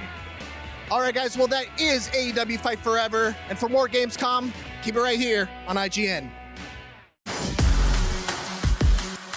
Howdy, I'm Rebecca Valentine. I am here at Gamescom at the promotion for AEW Fight Forever with Cole Cabana and Christopher Daniels. Hi, guys. Hello. How's it going? Hi, I'm great. How are you? I am. Wait, you didn't even ask me. You just said hi. Hi. Hi. She did want to know how you were, though. I did. I want to know so bad. How you doing, Colt? You I'm all great. right? Thanks, Chris. Well, we are standing in a ring that is just labeled with AEW Fight Forever everywhere because that game is here at Gamescom. Have you two had a chance to check it out yet? Yeah, I've had a chance to see the premium video stuff, and it's very cool to see. Yeah. How about you? Yeah, it's very early right now, I think, for us. We've landed from America, but we've taken it in a little bit. This is very big, very overwhelming, but AEW seems to have a great place in here, and it's very exciting. Yeah. Sure. So have you two decided who you are going to main in Fight Forever yet? Who we're gonna main? Yeah, who are you gonna play as? Who are you gonna make yourself? Oh, definitely me. Definitely me first. Although my record isn't as good as it should be, so maybe I shouldn't be me first. What do you think? Maybe I'm Paul White. Yeah? Okay. I'll probably do John Moxley. That's a safe bet, yeah? Just don't take Paul White. I'm Paul White. All right. I'll let you go first. I'm going to make a character, actually, and it's just going to be Paul White with like a Caribbean hat on. Nice. Yeah, I like it. That sounds good. Well, now I want to see you two fight each other in Fight Forever also. Okay, well, I don't know. I don't have any problem with cold. Why would we fight? I would like the idea if we fought forever, but literally did a 36-hour stream of just one match. And we could set a record and put it on the map. I'm down. Let's do it. Let's do it for sure. Are there any dream matches that you want to set up in this thing when it comes out? I mean, I've already played the demo, and I've already had a dream match of Thunder Rosa versus Adam Cole. So how'd that go? it was very Thunder Rosa, easy win. Easy win, yes. And in my head, that's how it would go too. What about you? Which is weird because Adam Cole is a gamer. You would think he would do better in the game, but apparently not against Thunder Rosa. So I'm looking forward to seeing the Young Bucks in action on the video game. I want to see how many super kicks they throw on the video game as opposed to in real life. I think the numbers are probably equal. Yeah, because in real life, it's basically a video game for them. So we're at Gamescom. We are surrounded by so many games. Do you get a chance to wander around and play anything? Is there anything you're excited about besides Fight Forever? I haven't been. I'm a little bit past the age for video games, but I'm looking for stuff. I'm looking for the stuff for my son because he's an avid gamer. Oh, yeah? Yeah, he's a big Fortnite guy, so I'm definitely looking for stuff to bring home for him. Awesome. What about you? Yes, I think everyone would know me from my Twitch channel and playing games. But I've taken a little bit of a tour. But when we came in, we are right next to Cosmic Shake and SpongeBob. And I didn't think I'd be so into a SpongeBob game, but I keep seeing it and it looks amazing. And so I think that's kind of my number one on my list right now. Did you watch the cartoons? I did not, although the voice of SpongeBob, Tom Kenny, has done some wrestling stuff with us in Los Angeles. Yes. So as wrestlers, we are just involved in like everything. We hit and so you wouldn't have think like, oh, Cole Cabana and Tom Kenny shared a locker room. Yeah, we did. And he beat me. It was beginner's luck, though, honestly. It was beginner's luck. Colt's been looking for a rematch for a very long time, I'm sure. Oh. Tom Kenny! SpongeBob, I'm coming after you! Well, speaking of rematches, I hear this ring we're standing in, there's going to be something going on here later. Who's fighting? What's going on? We're going to keep that under wraps for now, but there are going to be matches between the AEW talents to show the German fans what AEW is all about. This will be the first time that we've had AEW matches in Germany, although Colt and myself have wrestled in Germany many times. We're looking forward to putting on an AEW show for the German fans here today. That's really exciting. Are we able to say who else is here? Yeah, Eva Luno is here, and Helico is here, and Pretty Peter Avalon is here as well. Well, I don't know what the matchups are going to be, but that sounds really exciting. And don't forget referee Rick Knox. Referee Rick Knox. Of course! Beloved referee Rick Knox. Well, thank you both so much for your time. I appreciate it. Thank you so much for your enthusiasm. If you can give that to all the other hosts, we'll have a very exciting time. Don't worry, it's infectious. Yes.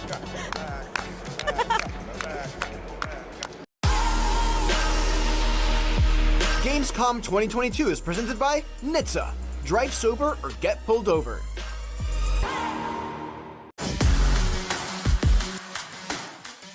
Tune into IGN 1 for the latest news on your favorite releases, gameplay exclusives, and all the entertainment you can handle. And maybe even some you can't. Cinefix on IGN 1, your friendly Friday night home for film fanaticism. You're watching The Weekly Fix, ready to fill you in on anything you may have missed in the world of gaming and entertainment.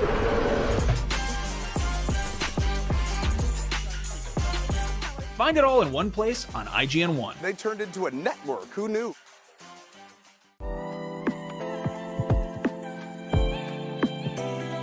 IGN Playlist is all of your games in one place. You can build your library and discover new games. Create and follow playlists from friends. Access guides for what you're playing. And rate and rank the games you love to share with the world. Available free with your IGN account. It's for players, no matter where you play. You're a busy gamer with plenty to play. Not a lot of downtime, but you still want to keep up with the latest gaming news? Fret not. No matter where you like to play, PC, PlayStation, Nintendo, Xbox, I've got the headlines you need to know about. When Half-Life 3 is announced, it'll be on the Daily Fix. When the Switch Pro is announced, you'll be the first to know. And when that big game you just can't wait for is delayed, yeah, I'll have that news too. The Daily Fix, with me, Nars. Weekdays, only on IGN. If you're not following IGN on social media, what are you waiting for? We're constantly updating our feeds to bring you the latest news, gameplay, custom original content, memes, the best user-generated videos and art, and a whole lot more. Be part of the conversation throughout the year. Follow IGN on Instagram, Twitter, Facebook, TikTok, and Snapchat.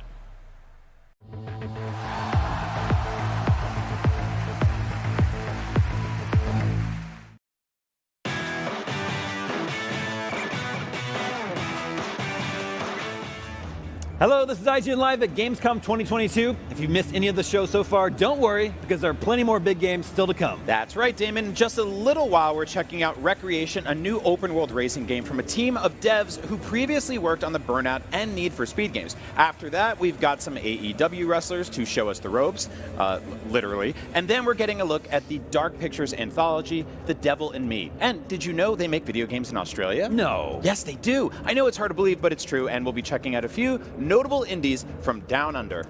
In the meantime, if you need something to make your Gamescom experience even better, check out Gamescom Epics, a community treasure hunt happening on Gamescom's official site throughout the show.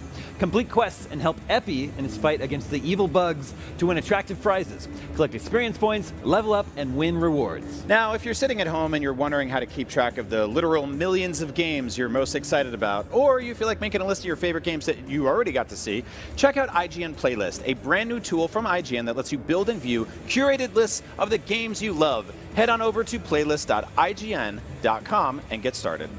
All right, coming up in just a minute, we're crashing cars at high speeds in the arcade racing game Wreckreation. But first, let's check in with the folks out on the Gamescom show floor to hear about what's coming to Microsoft Flight Simulator.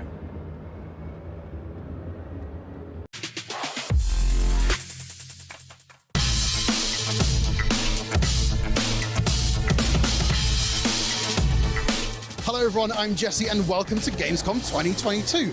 I just got back from playing a little bit of Microsoft Flight Simulator and I'm going to tell you the 5 coolest new things coming in the latest updates.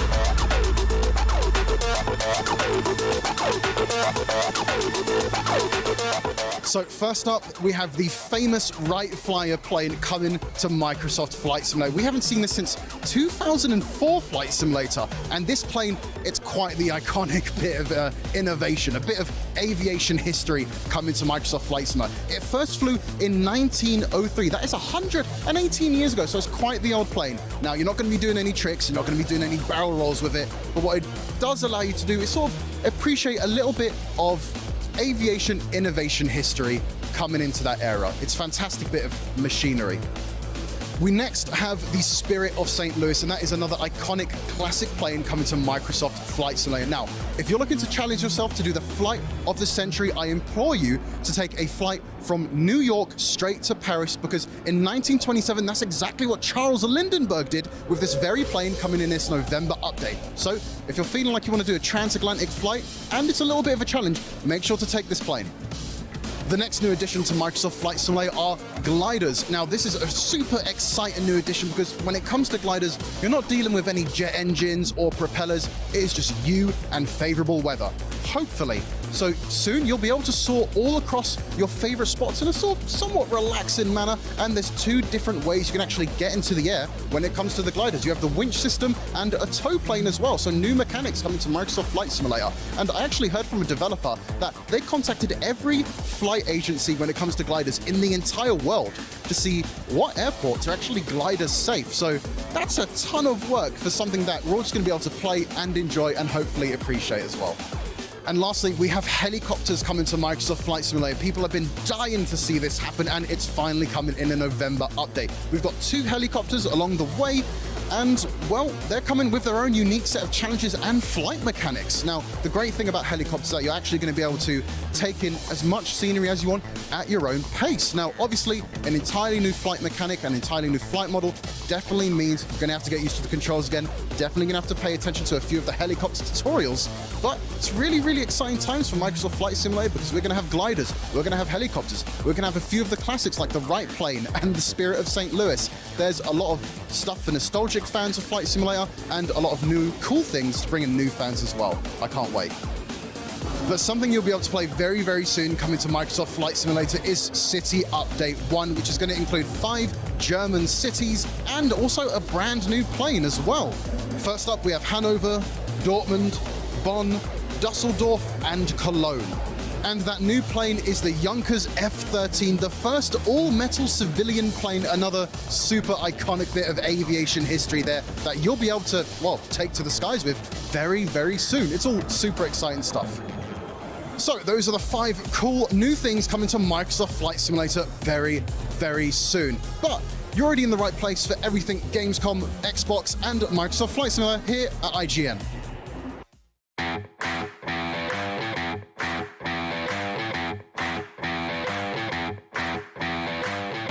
Some racing video games are about creating the most realistic simulation possible, and others are more about using your rocket boosters to launch your vehicles off of ramps at speeds that would make the car and everyone in the car explode, and Wreckreation is definitely more of the latter. We can't wait for it. Here to tell us more is creative director Alex Ward from Three Fields Entertainment. Thanks for joining us.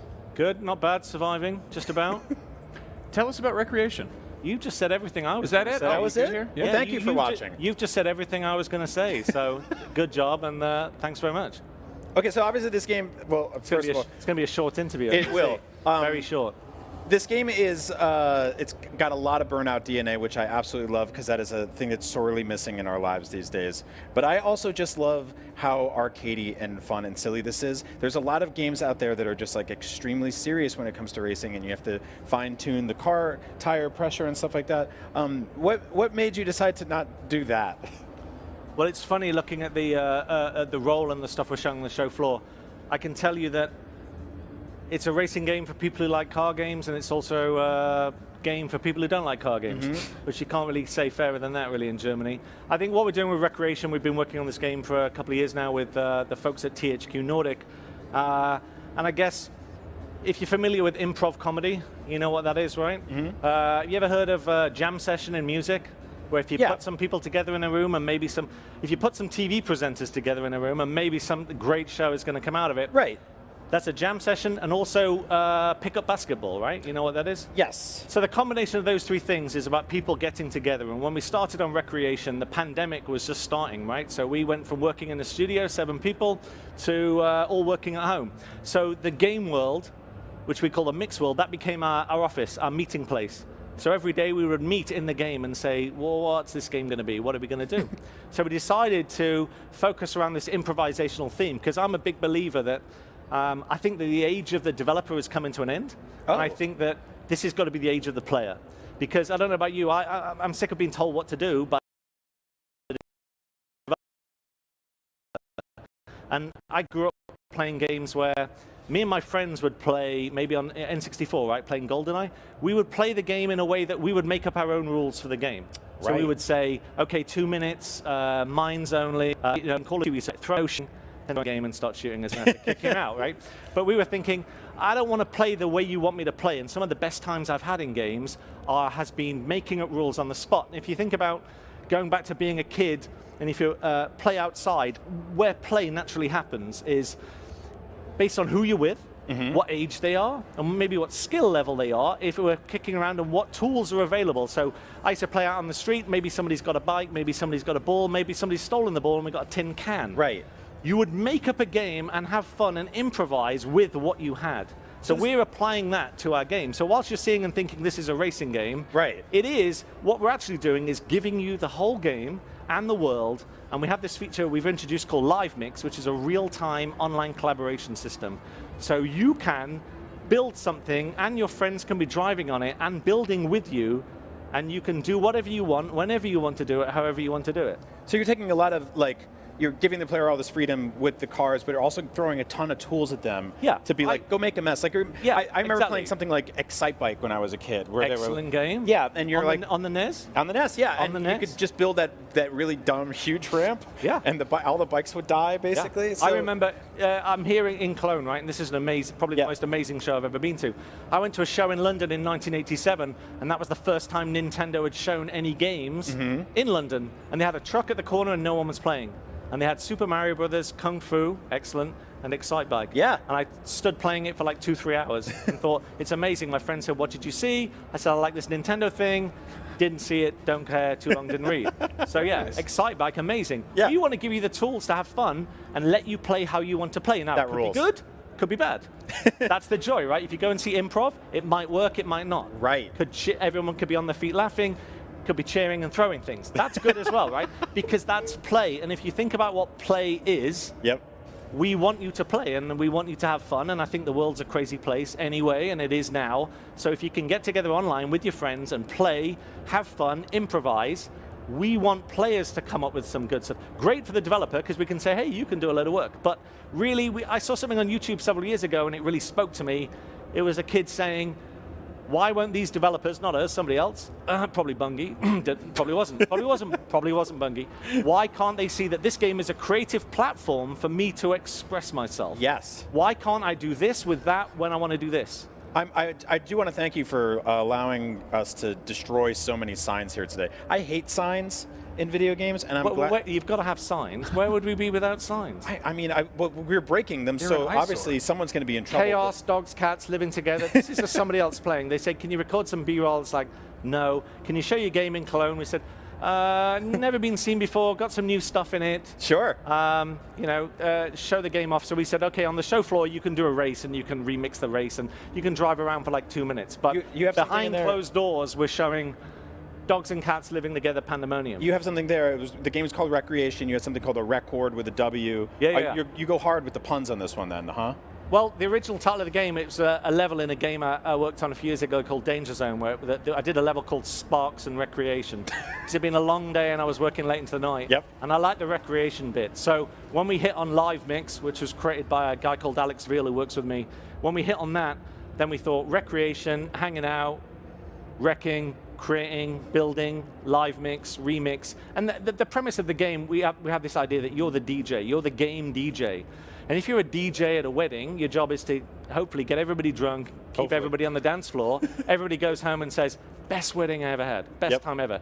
As the host of an online game, it's up to you to give people a good time. And they can rate you. Are you a good game DJ or a bad game DJ? And you have to tailor the content accordingly, because you can be players from all around the world of different ages. You never know who you're going to meet online, and different skill levels. So some days you go into an online game, you get your ass handed to you very quickly. It's not fun, it's off-putting, you don't come back. With our game, we want you to come in, have fun, hang out. Some people want to race, some people want to hang out, some people want to drink, some people want to smash the signs. Some people want to smash signs. Awesome. Yeah. Well, that's it looks great. Everything you said is just music to my ears, and I'm dying to see what the community does when they get their hands on it. Wreckreation is out later this year. Keep watching IGN Live at Gamescom for more. Right now, let's see what's happening out on the convention floor.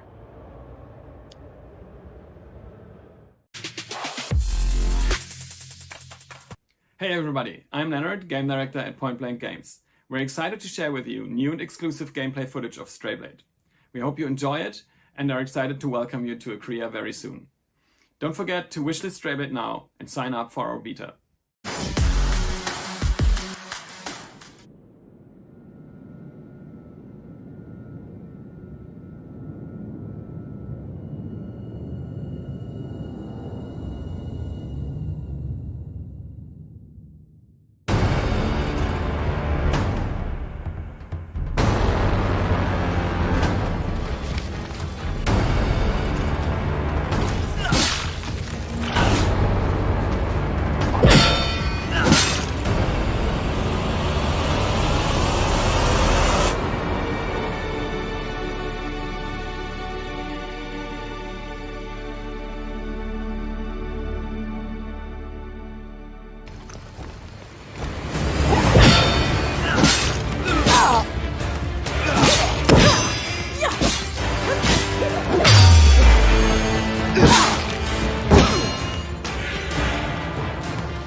Gamescom 2022 is presented by Samsung SSD, essential for gaming.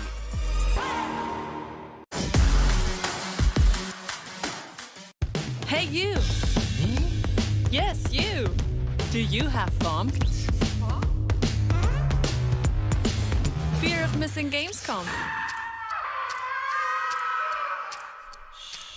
Relax. Gamescom is everywhere you want.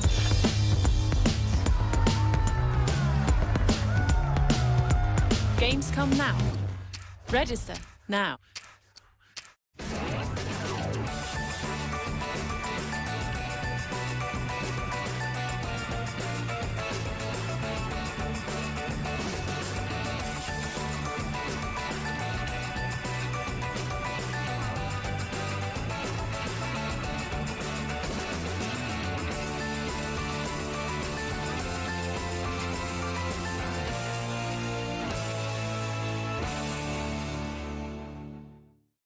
In a world with non-stop news about Marvel, Netflix, and Star Wars, you need a show with accurate reporting, hard-hitting commentary, and me.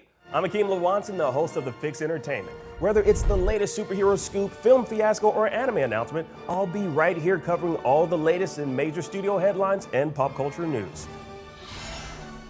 Make sure to catch The Fix Entertainment wherever you watch IGN.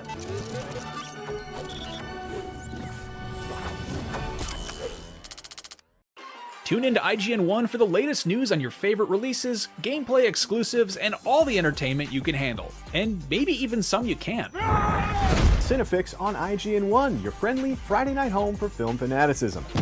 You're watching The Weekly Fix, ready to fill you in on anything you may have missed in the world of gaming and entertainment.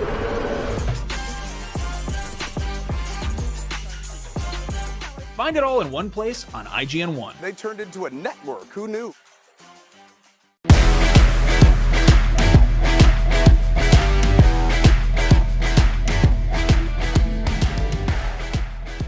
Kodashop platform is the preferred online destination to find and purchase digital experiences and for users to engage with each other.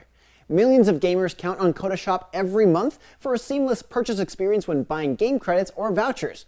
No registration or login is required, and purchases are added to the user's game account instantly. Let's take a look.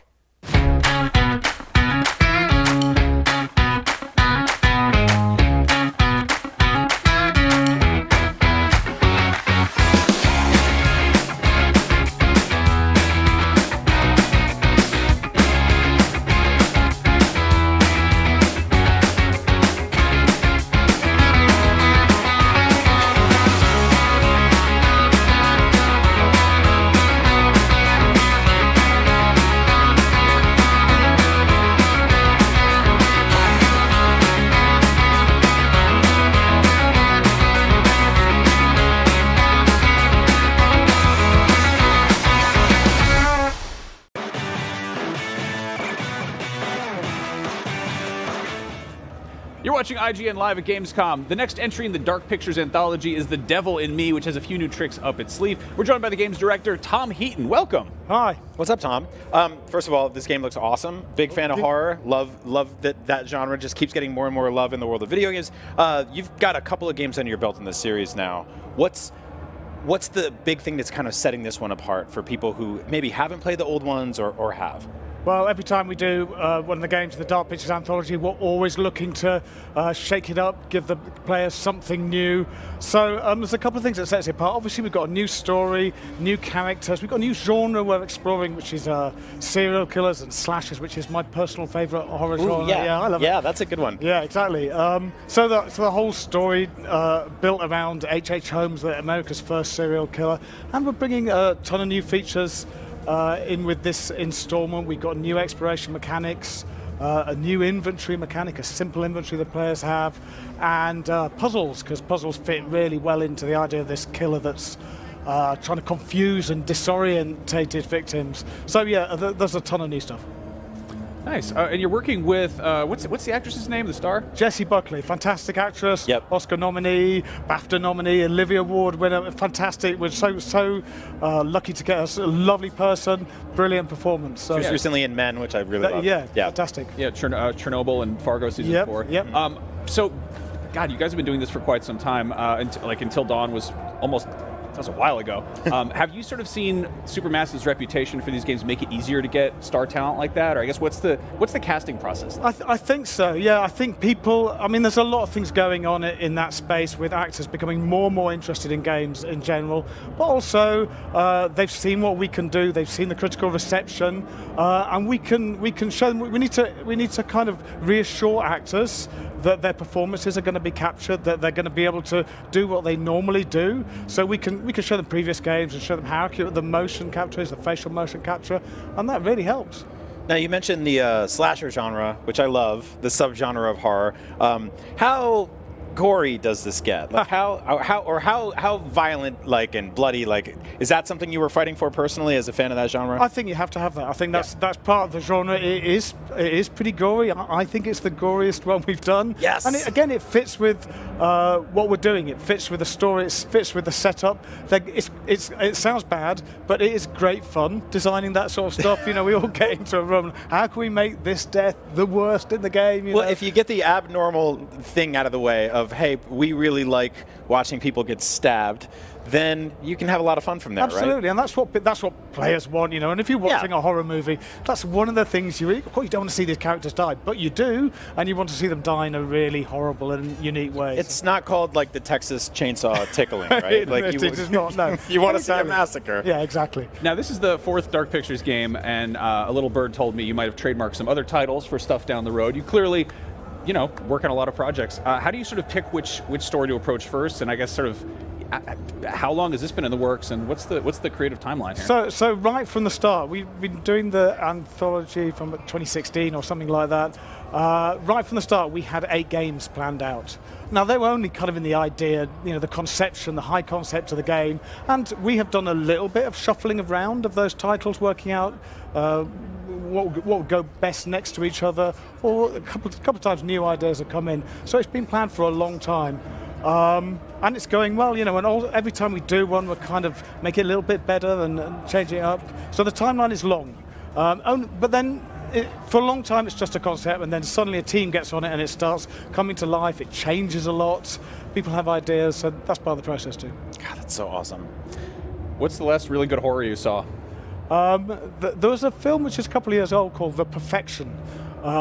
Which is it's a horrible film, actually. I mean, it's really genuine horror with real proper kind of body horror and gore. But it's about a classical violinist or cellist, I think,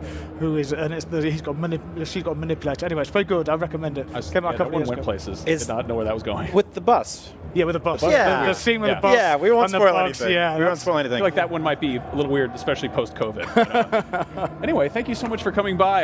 That was the Dark Pictures Anthology, The Devil in Me. That's out in November on the PlayStations, the Xboxes, and the PCs. Right now, we're going to check in with our teams on the show floor.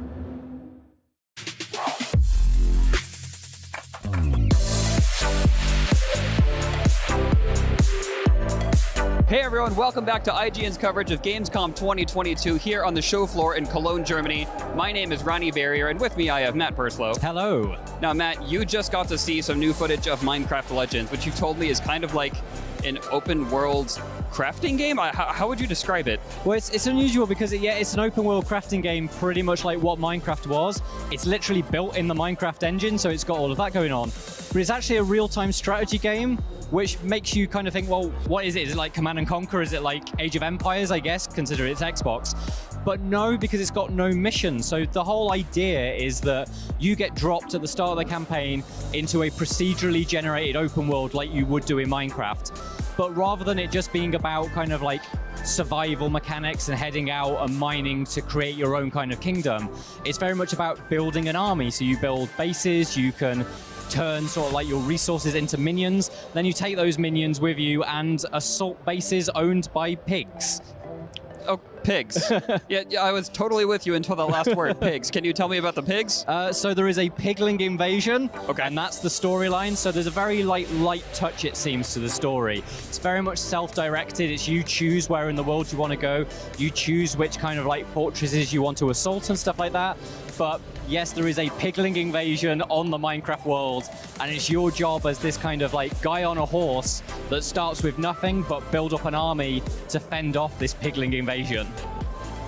Okay, so you've talked about some of the old Minecraft mechanics being in there. How have they turned those classic Minecraft mechanics into an open world strategy game?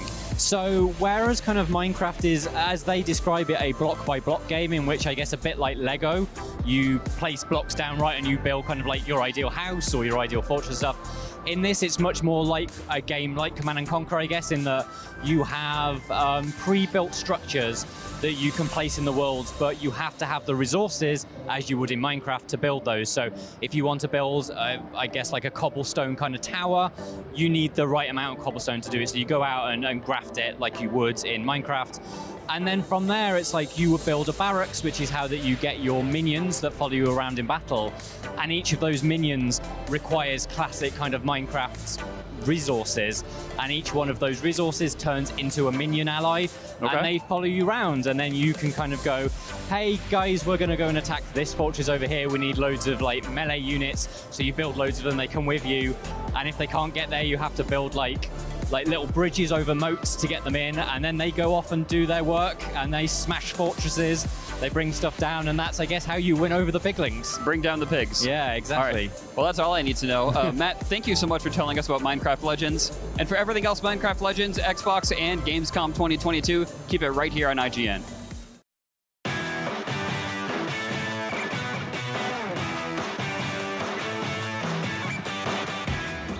You're watching IGN Live at Gamescom. Up next, we have an exclusive gameplay reveal for a massive open-world off-road racing game called Dakar Desert Rally. That name works on two levels. In addition to being based on the real-world race held in the Dakar Desert, you can also make Dakar drive really fast all over the place. Vroom, vroom! Let's see those cars.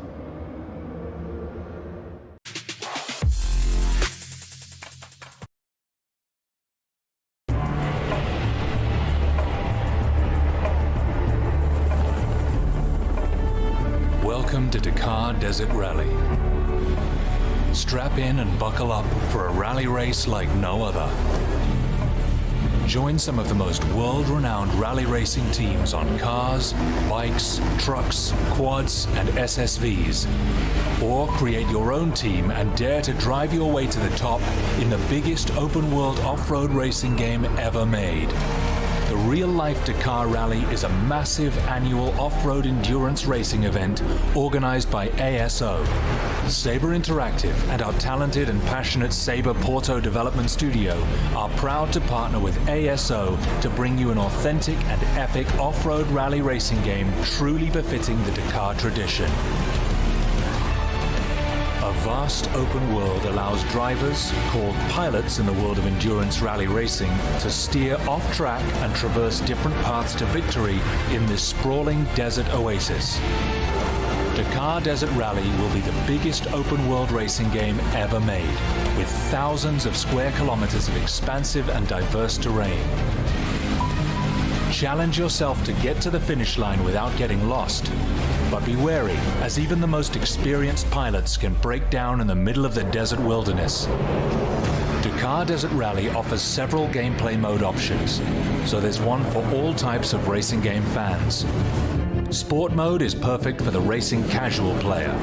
Pick up and play with forgiving repairs and arcade-style rally beacons to guide your way from checkpoint to checkpoint.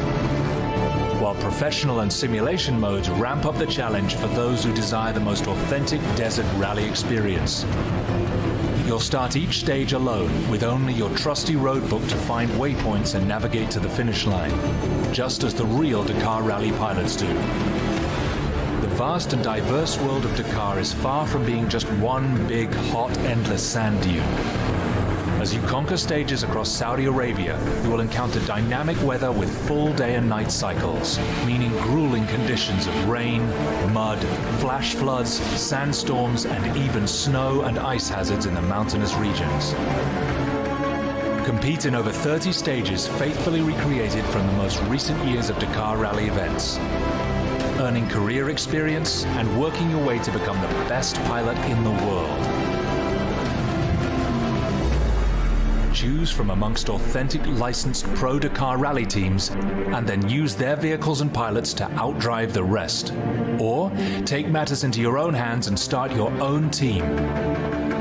Use the garage to choose from various top manufacturers including Toyota, Ford, Honda, and Nissan. Then tune them to your liking and deck them out with your favorite sponsors such as Red Bull and many, many more. Customization doesn't start and end with your vehicles and pilots. Build your own Dakar rally events and stages using the game's custom roadbook editor, where the entire massive world and climate of Dakar is at your disposal. When your masterpiece is ready, invite others and share it with the community right from within the game. When it all comes together, take your ride out into the wild. Test your skills in competitive multiplayer and climb your way up the leaderboards to become the ultimate Dakar Desert Rally champion. Get ready to rally, customize, compete, and create in the biggest open world rally racing game in the world. We'll see you in the desert.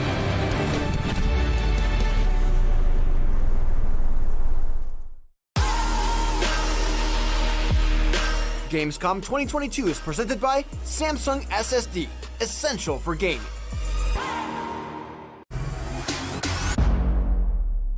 The only thing better than listening to IGN podcasts is watching them. Luckily, all your favorite weekly shows are here on IGN One. Whether you're chasing the latest Xbox releases with Unlocked, looking for your PlayStation fix with Beyond, tracking everything coming to Switch with Nintendo Voice Chat, or catching up on this week's gaming news with GameScoop, we've got you covered. Check it out.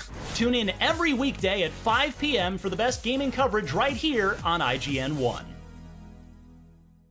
If you're not following IGN on social media, what are you waiting for? We're constantly updating our feeds to bring you the latest news, gameplay, custom original content, memes, the best user-generated videos and art, and a whole lot more. Be part of the conversation throughout the year. Follow IGN on Instagram, Twitter, Facebook, TikTok, and Snapchat.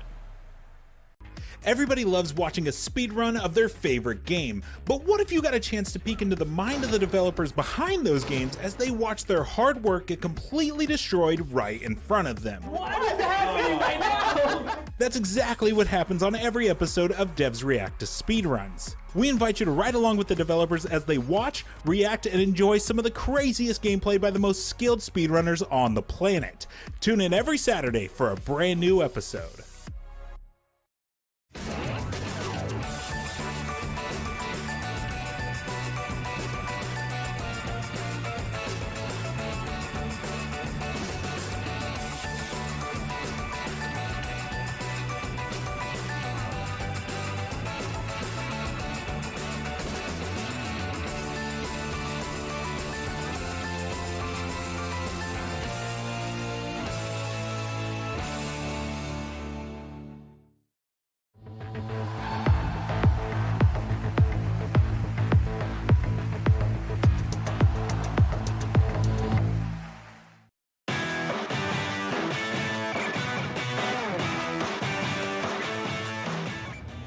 Gamescom attracts gamers and game developers from all over the world, even all the way in the land down under. Joining us now to discuss some of the game development scene in Australia, please welcome the CEO of the IGEA, Ron Curry, and the Director of Industry and Member Relations for the IGEA, Jens Schroeder. Welcome. Thanks so much. Thanks for having us. Yeah, thanks for coming by. Now, Cult of the Lamb was recently released. It's already one of the best reviewed games of the year. Damon's playing it like crazy. Yeah. I've got it on my Steam Deck. I can't wait to play it on my flight home. Tell me how this game came together and what the sort of Australian development scene did to sort of kind of support it and bring it here, because it's really, really cool and very unique. It is, isn't it? It's like Animal Crossing, but with more cults. Yeah. I think we could all use more cults. That's what that game needed, was more cults. Yeah. And now here we are. Look, Cult of the Lamb, I think it's also the result of some of the very generous incentives that the Australian states have on offer. So Cult of the Lamb was made in Melbourne, Victoria, which has some really great incentives on offer for game developers, like grants and so on. So it really thrived on that ecosystem. You know, it's been around for a little while. I remember seeing very early versions of that, but ultimately it really got accelerated by the support of the Victorian state.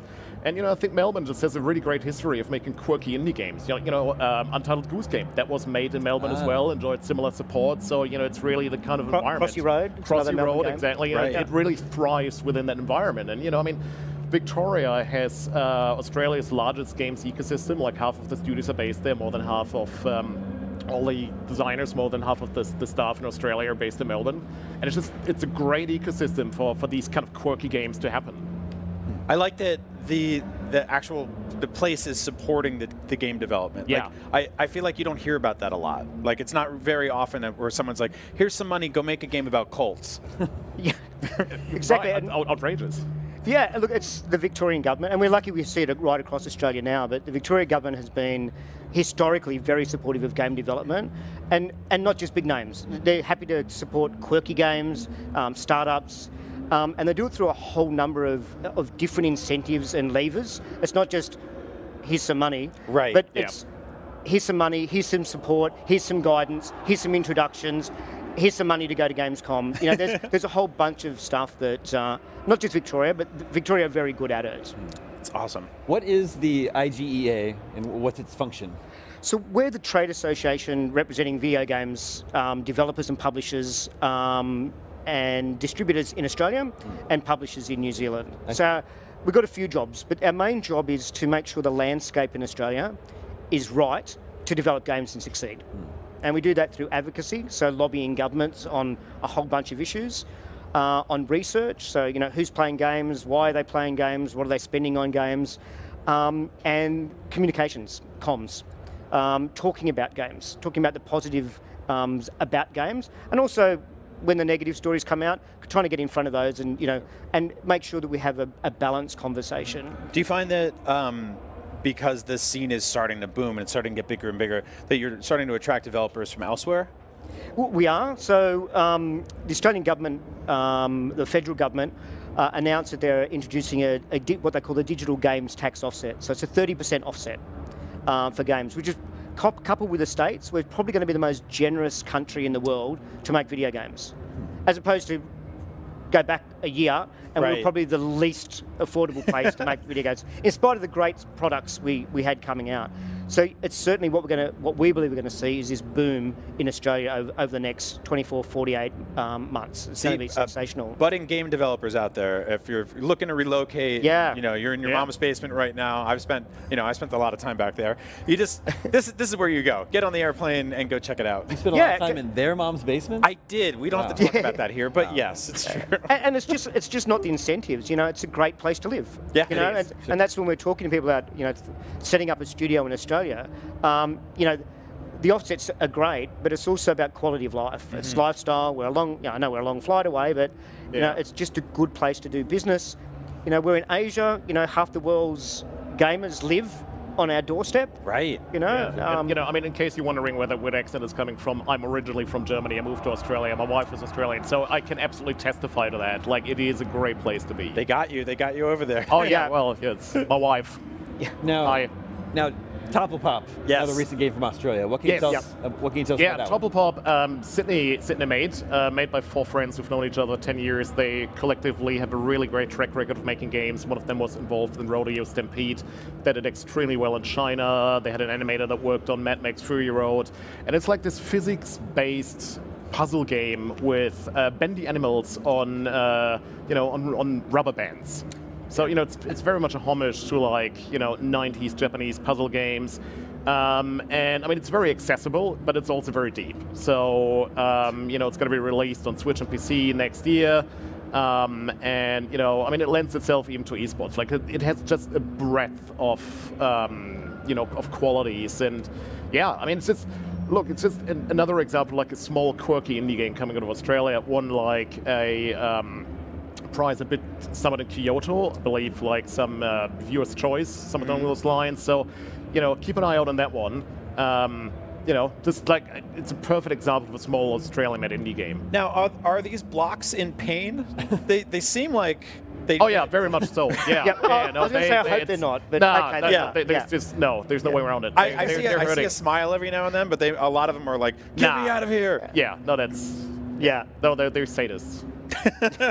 And they're on this beautiful tropical island too. But yeah, I really like the sort of the art direction here, and also just the difference in the themes on the levels. Yeah. Like we went from there was a game show where blocks were watching the other blocks get tortured, and now here we're in a city. We went to the beach. I liked Kenneth the chimpanzee that we briefly were introduced to for a second there. Yeah, there's just some great characters here. Yeah. And then there's Age of Darkness. Yes. It's a little bit of a different change of challenge. tone. Slightly. Yeah, shifting gears. What's Age of Darkness all about? So Age of Darkness is a dark fantasy RTS. It's made by PlaySide Studios, one of the largest studios in Australia. And, it's really a great embodiment of the AAA capabilities in Australia. It's been in early access since October last year. It uses proprietary technology. You get up to 70,000 enemies on the screen if you really wanted to, just sort of, highlighting the sort of desperate moods that they want to convey. Yeah. And, if you see the trailer, there's one coming out on Friday, brand new. Keep an eye out on that. It'll really demonstrate that well. And look, PlaySide has worked in a lot of mobile spaces, console, but this is really them venturing into AAA territory, and I think they've done a fantastic job. Yeah, it's been nominated for a Gamescom award as well, rightfully so. Really, really great game. Very centered on the heroes. I think the trailer that's coming out tomorrow is going to highlight one of the heroes' capabilities and how they bring light into the world of darkness. Ooh, this guy's awesome. Yeah, big fan of Edwin, the wielder of the flame. Yeah, this is great. You said there were 70,000. So their proprietary technology would allow up to 70,000 enemies on screen. They really Yen's going to count. We're going to make sure. So right. We'll hold them accountable to that. So this follow up will Yeah, this looks extremely cool. And this is coming to which platforms? I'm sorry, it's out on early access. So early access on PC. Yeah. Can you envision it coming to other platforms as well, to consoles? So I think it's PC for now, and so the next step is going to add a campaign and multiplayer. So no firm timelines for that yet. It's ready when it's done. Gotcha. They really want a high polished product. So it's currently the survival mode. But that's going to be next. He's got some swagger to his walk there. He's kind of like, oh yeah, well, look at that. Yeah, look at that. Like, Australian swagger. Yeah. Okay, so here comes the tons and tons of enemies. Here comes immediately 70,000. when we first started talking, they were all kind of hanging out in the field in front of a house, and now things obviously got immediately very intense, and bloody too, which is always fun. Oh yeah. So what's happening here with the sort of like is this the kind of level select screen, or like how does the kind of overworld fit? Yeah, into this? just sort of moving from world to world, and bring lightness. That's not a word. Light. The lightness. It's the lightness. It's my second language. So Hey, you know what? This is the world of video games. You're allowed to make up words and worlds and characters and enemies. Absolutely. That could be your new buzzword, bringing lightness. Yeah, I hope I don't become a meme. Well, Jens, Ron, thank you so much for joining us to chat about Australian games and the Australian game development community. No worries. Thanks for having us. Yeah, thanks for coming by. All right, we have plenty more games to check out right here on IGN Live at Gamescom 2022.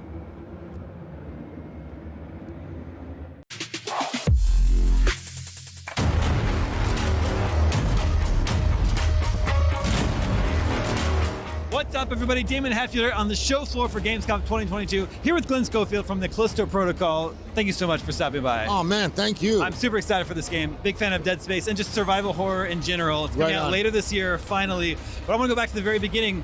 How did the idea for this game even come about after Dead Space? You went on and founded Sledgehammer, and you were in the world of Call of Duty for several years. Right. What made you want to return to sci-fi survival horror? It's just a passion of mine, sci-fi and horror, and it's been like 14 years since Dead Space, so I was like, I got to get back to it. What was like the original idea for the Callisto Protocol? Well, it was called Meteor Down. Oh my God. And it was pretty close to what we have right now. It was a prison on a planet. I didn't know it was going to be on Callisto. That was after a little research. Interesting. Setting is really important in survival horror games. Yep. The mansion in Resident Evil, the police station in Resident Evil 2. So how did you land on a prison colony out in space? And I asked that acknowledging that both space and prison is probably scary to a lot of people. It's exactly what I said, was like, what's scarier than a prison? Who wants to go there, right? And then put it on a lonely moon or something, and you can't escape. It seems pretty isolated, which is a big thing in survival horror. Sure, of course. Now here at Gamescom, you're talking about mutations. Yes. In this game, you got lots of scary monsters attacking you. Of course, you can shoot their limbs off, but it's not just as simple as doing that and putting them down, right? You have to worry about this virus inside of them mutating them. Yes, you do, and they will come back to life, even stronger and faster, and just meaner. So you got to be careful and make sure they're dead. Is it a dynamic thing? Like you don't know exactly what's going to happen each time? Is the game sort of? Yeah, I mean, you don't know which ones are going to do that. So if you get a guy on the ground, you should stomp him. Okay. You should kill him. That's a pro tip right there. Yes, it is. Let's talk about the weapons just for a moment. I know you have a lot of weapons, both ranged and melee weapons. Right. And there are like 3D printers that sort of act as workbenches where you can upgrade them. Does each weapon have like its own sort of upgrade tree? Oh yeah, it does. Yeah. And so you can kind of customize your weapon the way you want to play.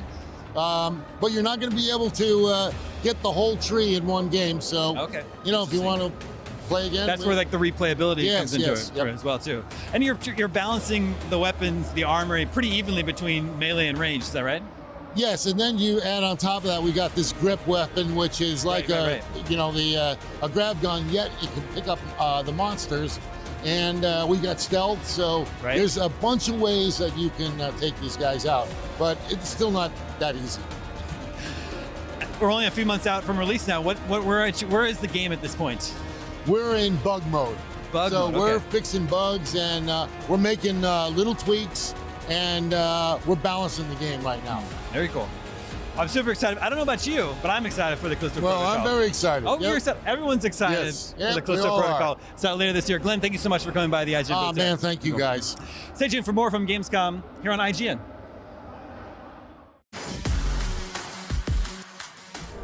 Remember, recruit, you're part of the O now, under the wings of the mightiest fleet the galaxy has ever seen.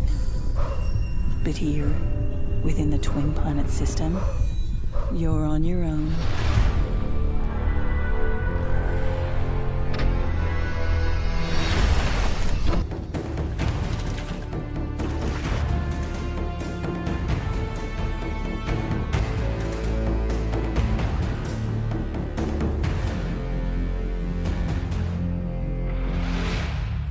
Let's hope those terraformers don't wake up before I finish the job, so I can pick you all up. Assuming you find Agent Sienna, and she's still alive.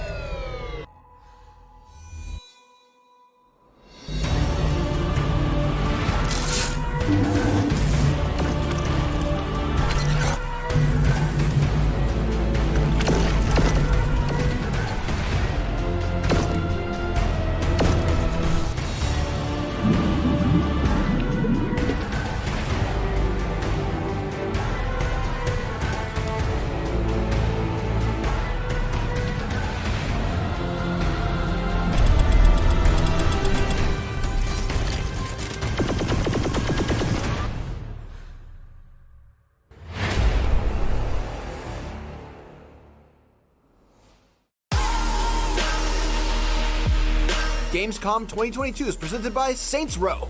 Be your own boss and take control of Santo Alesso.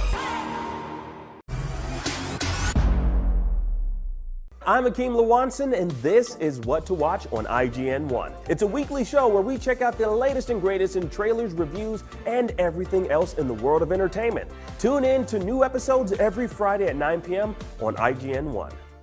IGN is your go-to for the latest and best in games, movies, and television. And with over 50 million IGN subscribers, you're in good company. Oh, we're shooting turkeys! Thanks to your help, we've raised over $100,000 for charity. Brought you and creators the world over together for events like Gamescom and DC Fandom. Brenton Thwaites here, I play Dick Grayson. And made your voices heard. You voted almost 30 million times in our best video game of all time and Super Movie Madness tournaments, and posted over 40 million times on IGN's message boards. The chat must flow. Catch our unending stream of up-to-date news and so much more over at IGN.com or subscribe to IGN on YouTube. And check out IGN Games and IGN Movies and TV for deep dives into your preferred pop culture. Plus, IGN guides to get help on veritably any game from our team of experts. No matter where you are, IGN.com, YouTube, Twitter, Facebook, or Instagram, IGN has you covered. Hey, you! Yes, you! Do you have FOMC? Fear of missing Gamescom? Relax. Gamescom is everywhere you want.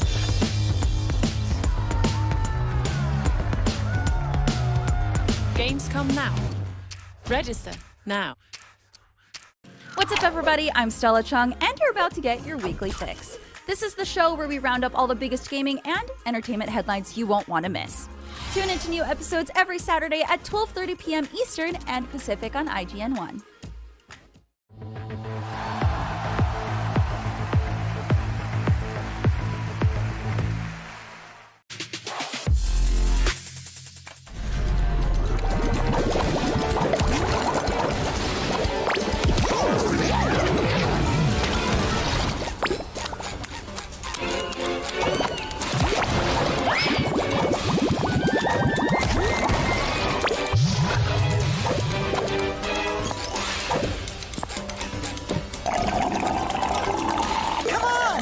Bring all this sap back to that guy who looks kind of familiar.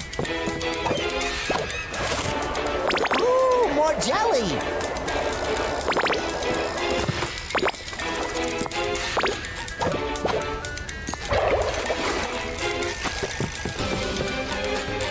You got a knack for reaching them cacti.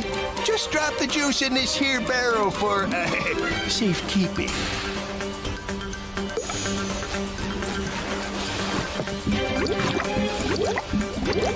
One barrel down. Follow that trail, my little saps.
Some men are so crooked they can swallow a nail and spit up a corkscrew.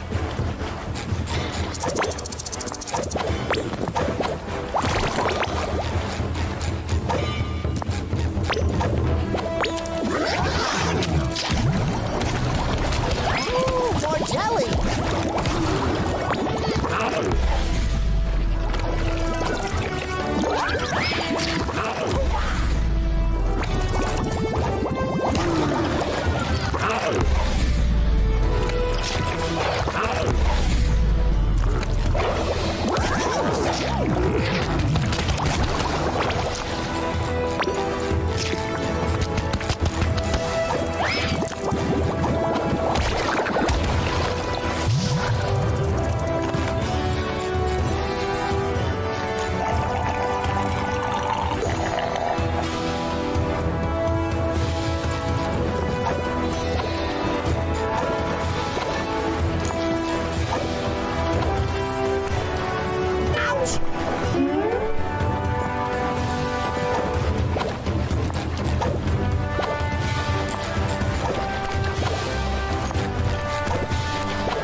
watching IGN Live at Gamescom. Thank you. Gamescom is the biggest video game convention on Earth, packed with hundreds of games, so we figured we'd cut through them all and tell you about the 4 best that we've actually played. Here to help me do just that is Mitchell Saltzman. Hi, Mitchell. Hey, Ryan. A lot of CG trailers out there this year. Yeah. So, actually playing a video game is pretty nice. It's nice to actually play something that isn't a short film. There are actual games that you can play at Gamescom. Unbelievable. So we thought we'd rank them, I guess, the best of the best of the worst, starting with the worst of the best. The worst of the best, Our yes. least favorites of the favorites exactly. so far. Starting with AEW Fight Forever, right? Yeah. So you got to play this game. I did. So the thing about Fight Forever is that it is what it's trying to be. This is a game that is trying to emulate that N64 era of wrestling game, which a lot of people think is like the golden era of wrestling games. It's by far the best. Yeah. I agree. And it succeeds at that. It has very much the same mechanics. It has the same, the same UI. There's like that momentum meter at the bottom right that kind of rapidly beats when you're close to special, and it's like a dying heartbeat when you're about to die. Got some great weapons there you can beat people up with. That's a good time. Yeah. Apparently you can put your finger in trash someone's can mouth. on people's head. Now, did it feel like a little wonky, a little rough around the edges? It's a little rough. Rough is a good way to put it. Like the thing that bothers me the most about it is that if I hit with my first hit of a combo, the other hits of the combo should be guaranteed, right? It shouldn't be I hit and then I miss, and then I get hit because the other person recovered before I did. Right. Well, let's jump on over, no pun intended, to a different game completely. Vikings on Trampolines. You got to play this game. I don't know how you could not be immediately in love with the title of this game, but tell me about Vikings on Trampolines. What's funny about Vikings on Trampolines is that it's exactly what the title is. It is a game where you play as Vikings and you bounce on trampolines, and that's kind of the extent of it. And it's multiplayer based, It's multiplayer. So it's a really cool story behind this game. It's been in development for about 20 years, actually. What? It was a prototype by the developer at D-Pad Studios, who made a game because he wanted to play a game with his sister and didn't want her to just quit out when she started losing. Right. And so this is a game that can be played entirely with just the control stick. You play it with one hand. There's no button inputs. Oh, interesting. All you literally do is you bounce on the trampoline. You hold up to do a little flutter jump and get a little momentum to get you in the air. You hold down to go down faster. Yep. And then you move left and right. And I really can't wait to play more of this game. And if you think it looks really beautiful, it's from the developers of Owlboy, who are just they just make really, really pretty games. Let's move on to Wanted Dead, because I feel like I don't know anything about this game, but you got to play it. Yeah, so this was a game I was coming into this, and I kid you not, I was kind of dreading the appointment because, look, this is a game from the developers, some of the developers of Ninja Gaiden. Ninja Gaiden is one of my favorite games of all time, and, it kind of hurts because, you have games like Devil's Third, you have games like Ninja Gaiden, what's that zombie Ninja Gaiden game? Right. In any case, there's baggage that comes from the developers of Ninja Gaiden.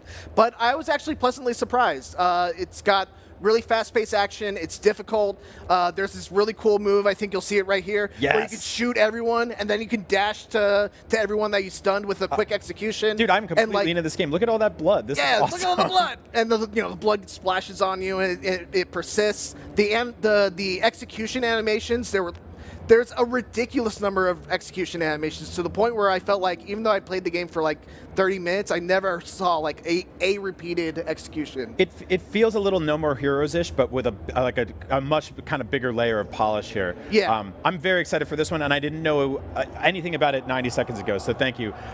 One more game I want to talk about with you that I really, really can't wait to play is Lies of P, which is basically Pinocchio meets Bloodborne. There's a lot of Soulsborne games out there. This one is specifically aping Bloodborne, my favorite of the bunch. Oh, maybe until Elden Ring. Tell me about this game. You played it. How's it feel? Yeah. So what's funny is that I think it nails the Bloodborne aesthetic more than anything else I've ever seen, other than Bloodborne. It's overturned carriages in the streets. And yeah, stuff like that. It looks like Yharnam. You look at that and you can be like, okay, this is another part of Yharnam that we never visited in Bloodborne. With a little more steampunk, right? A little more steampunk. But I think what's interesting about it is that it doesn't really play super like Bloodborne. Interesting. Because when I think of Bloodborne Bloodborne is a game where it's like attack, attack, attack, attack. You gotta, you know, if you get hit, you gotta get your health back. This game was a little more methodical. There's a block button. You can get a perfect parry if you time your block at the right time. There's all kinds of special abilities that you can map to your Legion arm. It's called. Yeah. You can Spider-Man enemies towards you. You can, like, you know, shoot a string to pull them towards you. You can also pull yourself towards enemies. I really like just the idea of like creeping around these streets. Like, look, right down there, there's already like a big enemy that is going to probably. Oh my God, that guy wrecked me. We got to wrap up this interview because you're going to see me die on camera. we can't have that. I can't have that. I can't have my reputation tarnished. Yeah, I really can't wait for this game. No, okay, so you're actually not done playing video games here at all. Give me one game that you're excited to play after this. One Piece Odyssey. Awesome. Biggest, like, I'm such a huge One Piece fan. This finally looks like a really good One Piece game, and I can't wait to play it. Cool. Well, come back and tell me about it when you're done. Well, there you have it. Those were our 4 favorite games that we played at Gamescom so far, but this show is just getting started, so we're going to keep playing video games out there on the Gamescom show floor. So keep watching IGN Live at Gamescom for more. Thank you, Mitchell. Thank you, Brian. Yeah. Woo!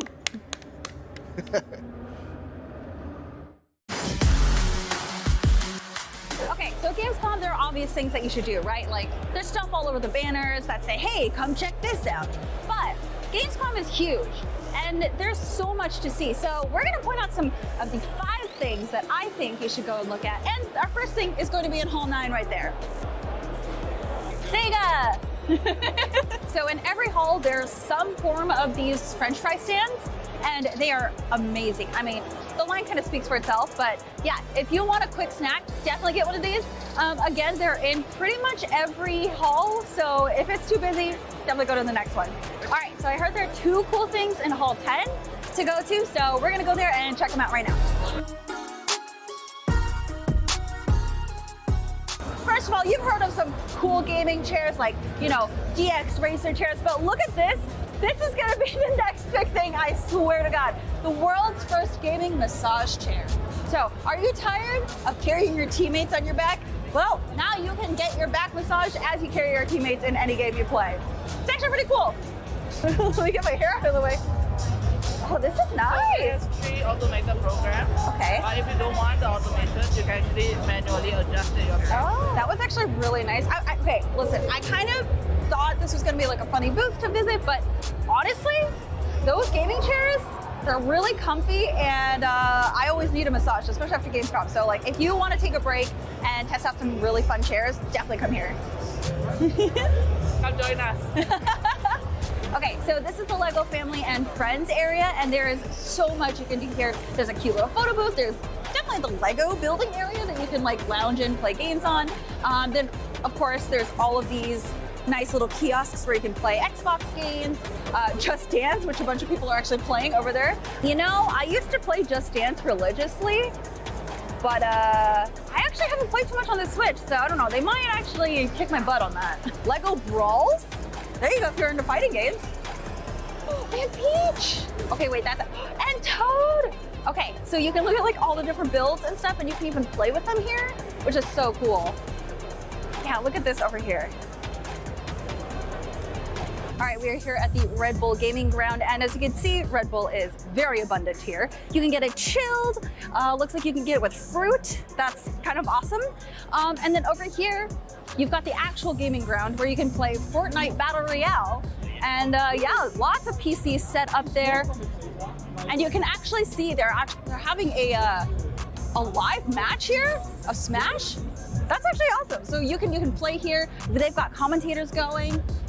Oh, there's more screens over there. So this is a whole outside area that you can just lounge in, get a Red Bull, maybe participate in some competitive games. Yeah, you got it all. All right, last but not least, we have this parkour tour where it's an obstacle course and it wraps around the whole station. And if you think you've got what it takes, you can definitely sign up. You have to sign a waiver though, which is why I'm not running it because my producer said it's too dangerous or something. Apparently. But yeah, if you want to test your strength, there it is. All right, I have to go back to the IGN booth, but definitely check out those 5 things while you're here. I think it's super fun. And oh yeah, with Gamescom, we're gonna be here all week, so make sure to stay tuned to IGN to follow all your updated news. Get out of here. Bye.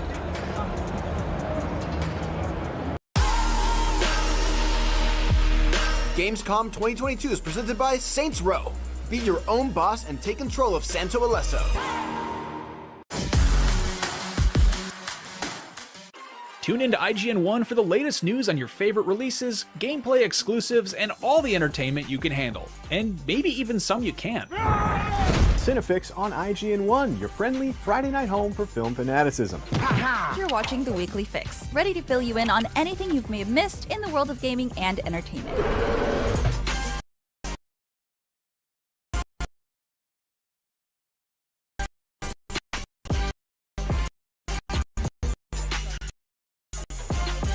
Find it all in one place on IGN 1. They turned into a network. Who knew?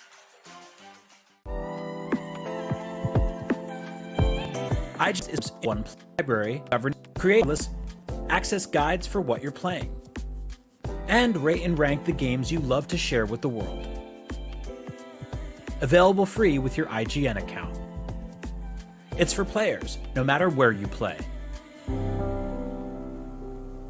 You're a busy gamer with plenty to play. Not a lot of downtime, but you still want to keep up with the latest gaming news? Fret not. No matter where you like to play, PC, PlayStation, Nintendo, Xbox, I've got the headlines you need to know about. When Half-Life 3 is announced, it'll be on the Daily Fix. When the Switch Pro is announced, you'll be the first to know. And when that big game you just can't wait for is delayed, yeah, I'll have that news too. The Daily Fix, with me, Nars. Weekdays, only on IGN. If you're not following IGN on social media, what are you waiting for? We're constantly updating our feeds to bring you the latest news, gameplay, custom original content, memes, the best user-generated videos and art, and a whole lot more. Be part of the conversation throughout the year.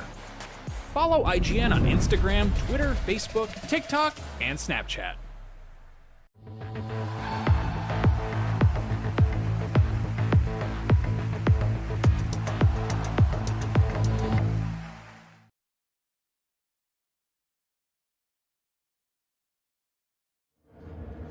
You're watching IGN Live at Gamescom. A new Street Fighter game is always something to get excited about, and we're all dying to know more about Street Fighter 6. I'm joined right now by Ezra Korbei from IGN Japan and Matt Edwards, Capcom brand manager, to check out some gameplay. Welcome. Welcome. Good to be here. It's good to have you. So, you guys announced 2 new characters at EVO, and we really haven't gotten all that much info about them. So, what can you tell us about Juri and Kimberly right now? Okay, so Kimberly, as we've kind of revealed a little bit about, she's a Bishinryu ninjutsu user, so she's kind of some kind of like connection to Guy and Zeku, who you may remember from like previous games were like Bishinryu users. So in the trailer, she saw that she was kind of like into her old school hip hop and kind of like graffiti art. So she's bringing that kind of like style into Bishinryu this time. So we've only shown a little bit of details so far, but we're hoping to reveal more about that in the not too distant future. Whereas Juri, like everyone's been a Juri fan since like Street Fighter 4. We've shown a little bit of kind of like the new kind of like gameplay features she's got, but the big thing I'm excited about is that she now has a proper motorbike. She had a trike. She had a trike in Street Fighter 5, but now she has a proper motorbike, as you may have known from the Akira slide. The Akira slide. Oh my God, the Akira slide was so good. I would love to ask you more about the fundamentals and mechanics of Street Fighter 6, but we actually have a build right here. So let's jump into it and go into a match. And 100%, yeah, let's do it. If you can just like walk us through the new features, that would be great. Okay. Well, I'll be having the advantage that he'll be having to talk while he's playing. I'm going to do my best. For it, right? I'm going to do my best, Ezra, and I've been given a dual sense as well. I'm an arcade stick player, so I'm keep asking those questions. I've been handicapped. I'll do my best. So you can choose from either a classic or a modern control type, right? Yeah, so classic is the Hadoken kind of like half circle motions, and then for the charged characters you would be holding back and forwards, whereas the modern control scheme is more just single directional inputs and pressing a button. Yeah.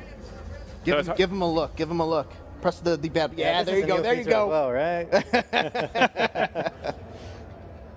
But yeah, one of the main kind of like core mechanic we've introduced for Street Fighter 6 is the drive system. So at the top of the screen, you can see the green bar there. That is your drive gauge. So you hold down both mediums and you can parry stuff that comes towards you. And then if you hold both heavies, you've also got the drive impact.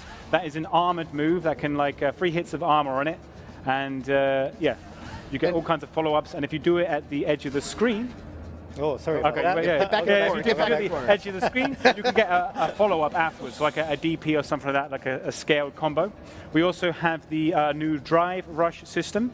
So if I hold down the parry stance like this, I can dash out of it by pressing dash, and that gives different kind of combo opportunities. And you can do that out of a parry stance, and you can do that out of certain moves, right? Yes. And there's a different cost for it. I'm very low on drive gauge at the moment because I've just shown you a lot of stuff that you can do with it. But if I was to do a normal and then cancel it into... Yes, yeah. And then if I do it again, though, I now go into burnout state. So this is very kind of you have to be very careful with meter management in this game. Yeah. So now I can't do any of the 5 new drive mechanics, and I will take damage badly. And you also take chip damage in this state as well, right? Yeah. So chip damage as well. So if I block attacks now, you can see my health is kind of going down. And then there's also, this gauge now is responsible for something we call the overdrive, which is the old EX specials from previous games. So if you do your fireball with 2 punches rather than 1, you will do the EX version, which is now called an overdrive. So one thing that I noticed when I played this back at Summer Game Fest is that, usually a bread and butter Ryu combo would be to go low, medium kick into a Hadouken into a super. But now it kind of seems like you have to go from low, medium kick into EX Hadouken into a super. Is that true? So level 1 supers you can only cancel from special cancelable normals, basically. And level 2s you can cancel from certain EXs as well.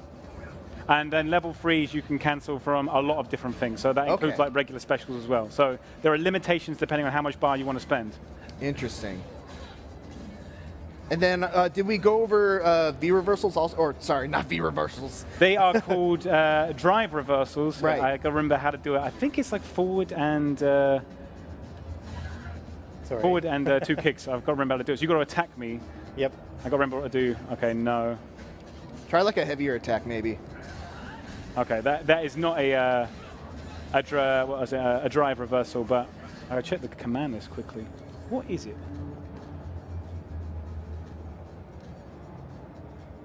There it okay. is. It is forward and both heavies. Yeah. So do if you heavy attack? Yes. Oh. I thought you wanted me to do it. The classic. We can do it for the final round. So I will block and I will show you the drive reversal. Coming. Oh, that goes over the lows. Yeah, there we go. All right. Okay. And that doesn't do a super huge amount of damage, but it's used kind of as a get off me kind of button. Nice. All right. I think we've gone over the mechanics. Matt, if you want to just beat me up, take him out. What do you like about Jamie? Because you told us off camera that Jamie was kind of your main It's his drink. So he's got this new system where he can drink, and he'll get more moves each time you drink.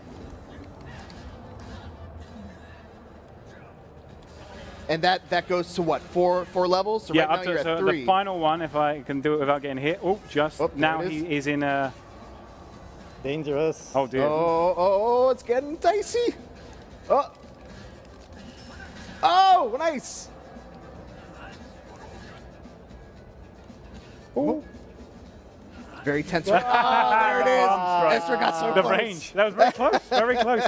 Down to the wire. I played a good, pro wrestling kind of match. Yeah, you did. Yeah. Yeah. Well orchestrated. All right. You give it a go. I'm gonna give it a shot. You went to Evo, right? Didn't you? Yeah. So I didn't go for Street Fighter 5. Street Fighter 5, but I did go for Guilty Gear Strive.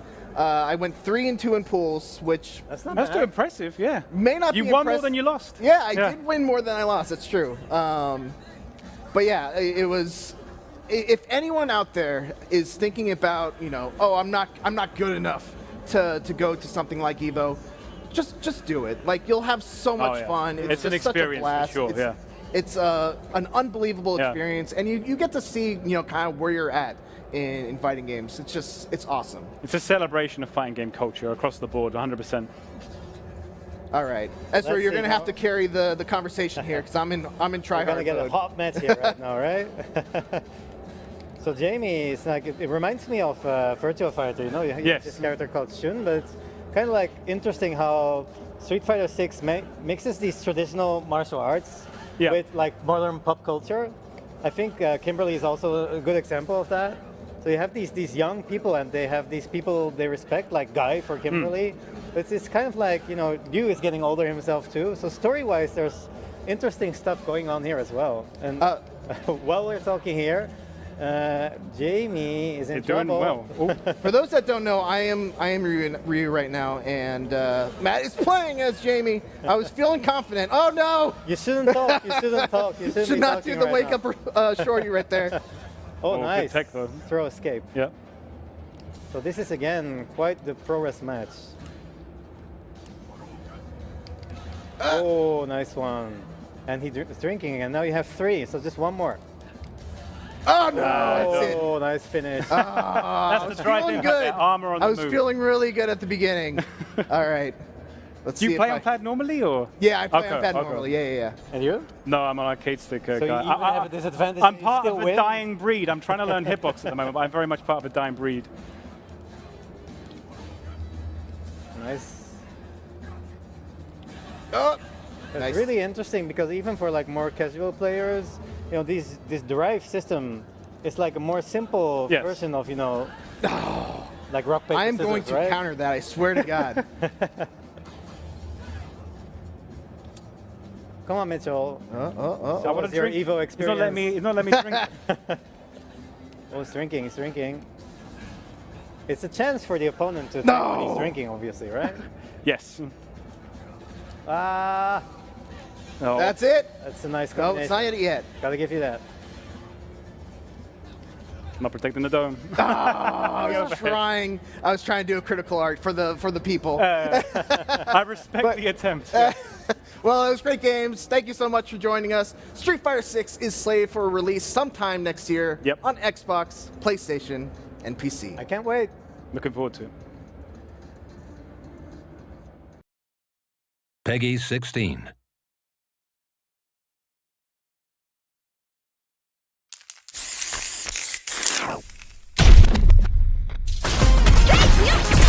You call, I answer! Pushing you on the scene!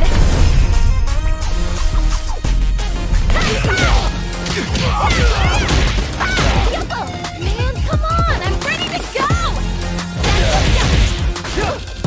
Calculated!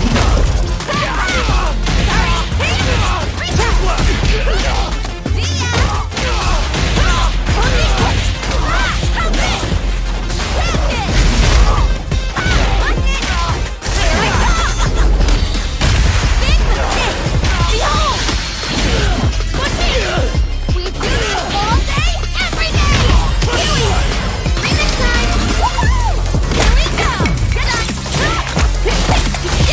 Now, repeat! Ninja, Star, Sniper! Make way for the Ninja Star!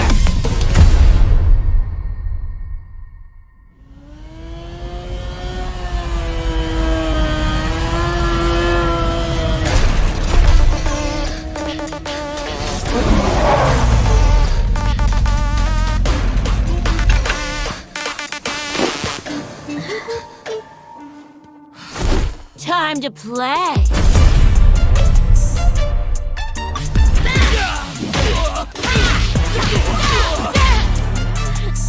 You gonna keep me waiting, babe?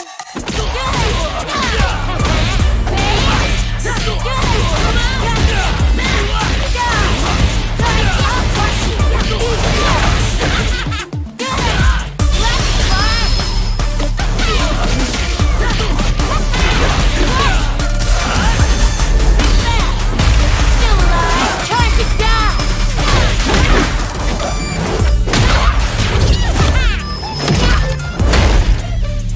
Such a lovely face. Stop, kid. You're killing me here. And only one of us is allowed to do the killing.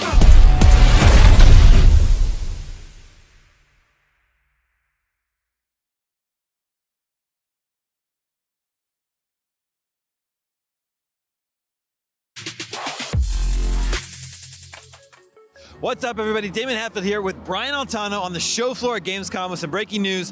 PlayStation has announced, PlayStation, which is not here, by the way, and now we know why. PlayStation has announced it is increasing the price of the PlayStation 5 in certain markets. The price is going up, which is pretty unprecedented. The console that you can't find anyway is going to increase in price. So here in Europe, it's increasing by 50 euros. In UK, by 30 pounds. Japan, 5,000 yen, about 50 bucks. Australia, it's increasing by 50 Australian dollars. The price is also going up in Mexico and Canada. However, our home country of the United States is being spared for now. Yes, so we saw this happen with the Meta Quest 2 recently, or Oculus Quest 2, as I'll call it forever. And we didn't really think that was going to come over to, proper video game console world, but here we are. So nothing from Nintendo yet, nothing from Xbox yet on price increases, but this is a pretty big jump. Like, this is kind of unprecedented. We've seen video game consoles go down in price over the years. We've seen price cuts forever, but we've never really seen a price increase like this. So let's actually get into why they said that's going to happen. Here, I'll pull it up. Okay, pull it up, Brian. Okay. The global economic environment is a challenge that many of you around the world are no doubt experiencing. We're seeing high global inflation rates as well as adverse currency trends impacting consumers and creating pressure on many industries. Based on these challenging economic conditions, SIE has made the difficult decision to increase the recommended retail price of PS5. While this price increase is a necessity given the current global economic environment and its impact on SIE's business, yada, yada, yada, our top priority continues to be improving the PS5 supply situation so that as many players as possible can experience this wonderful new price increase. I added that part at the end, but that's where we are on this. So the PS5, like Damon said, incredibly hard to find already, getting a little bit easier. Now it just got more expensive. So this actually puts Xbox in a really interesting situation because now the Series X is priced a lot more competitively, and the Series S feels like the best value in next gen even more than it ever did. Right. So because of inflation, Sony is passing on their extra costs onto you, the consumer, in the select markets. And Sony has just made Xbox Series X the cheaper next-gen console alternative. Yeah. Meanwhile, the Switch is just still crushing it. But I want to say thanks, Sony, passing those savings on to us, because you and me, we both run billion-dollar companies, so we can afford it, right? No, this sucks. This sucks for consumers. It sucks that Sony was kind of forced a hand on this. Like, obviously, the world is in a weird place right now. Everything is more expensive. Everything is harder to get. So this is just the reality of it. But I wish they had kind of just shielded us from all that, Yeah. One would think a large company like Sony would be able to take on the extra burden, but I don't know. These are unprecedented times. This news is just breaking right now. We'll continue to follow the story here at IGN. Stay tuned for more from Gamescom. Yeah. Oh, and I don't know, maybe throw a game code or two in there in the box and throw in some free God of War Ragnarok. See how we feel,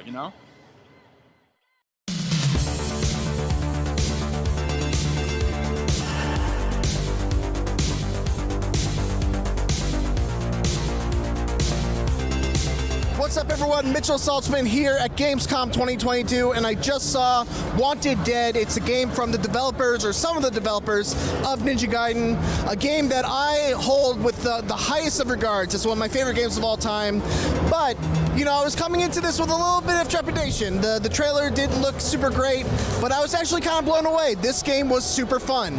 It's a fast-paced action game, just like Ninja Gaiden. It's super, super gory. The action is really, really fun, and it does a good job of blending over-the-shoulder range combat with the traditional melee combat that you'd expect from a game from some of the developers of Ninja Gaiden. They have this really cool thing where you can swap between sword attacks, and then you can do a gunshot with your pistol and then continue on to another sword attack combo.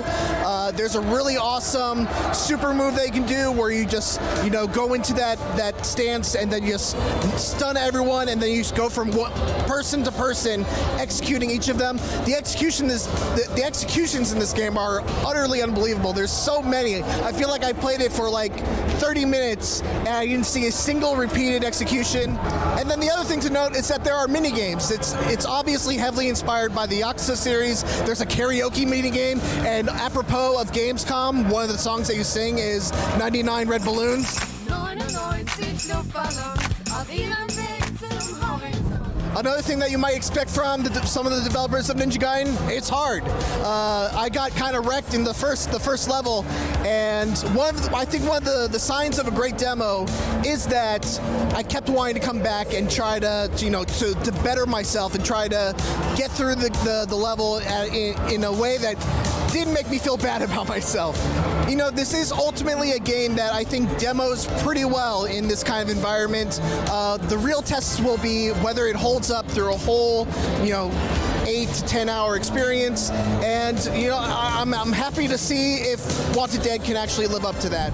So that's Wanted Dead. For more Gamescom 2022, keep it here on IGN.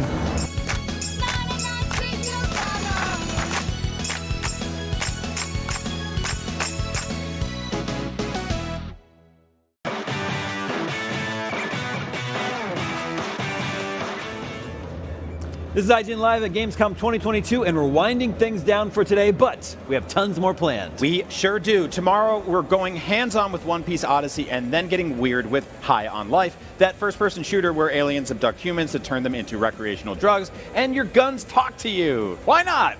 You can expect to see some equally bizarre games on the Gamescom Awesome Indie Show, which is happening later on tomorrow. And we have 2 more days of the show after that with the Gamescom Award Show on Saturday and then the cosplay contest on Sunday. That is right. But now it's time for us to retire to our bedchambers, draw the curtains, pull up the covers, and embark on adventures in dreamland. But not without a nice cup of warm milk the way we like it. You boys do get awfully tuckered out of these shows. Anyway, thanks for watching. We'll see you tomorrow. Good night. Milk.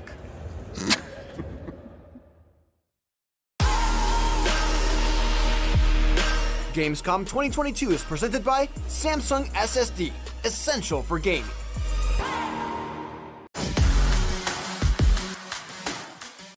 Hey, you! Yes, you! Do you have FOMC?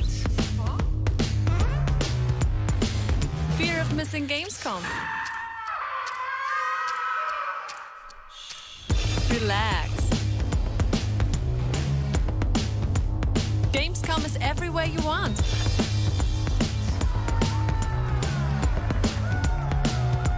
Gamescom now. Register now.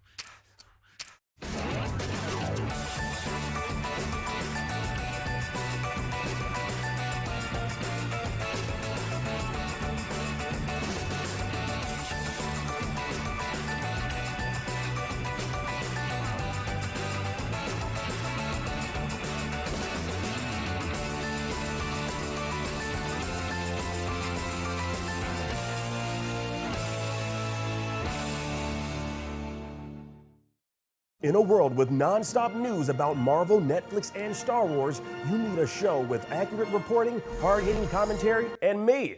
I'm Akeem Lewanson, the host of The Fix Entertainment. Whether it's the latest superhero scoop, film fiasco, or anime announcement, I'll be right here covering all the latest in major studio headlines and pop culture news.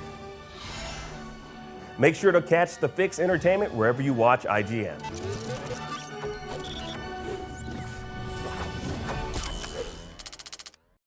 Tune in to IGN 1 for the latest news on your favorite releases, gameplay exclusives, and all the entertainment you can handle. And maybe even some you can't. Cinefix on IGN 1, your friendly Friday night home for film fanaticism.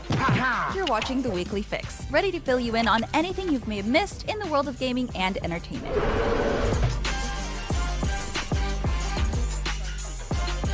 Find it all in one place on IGN 1. They turned into a network. Who knew?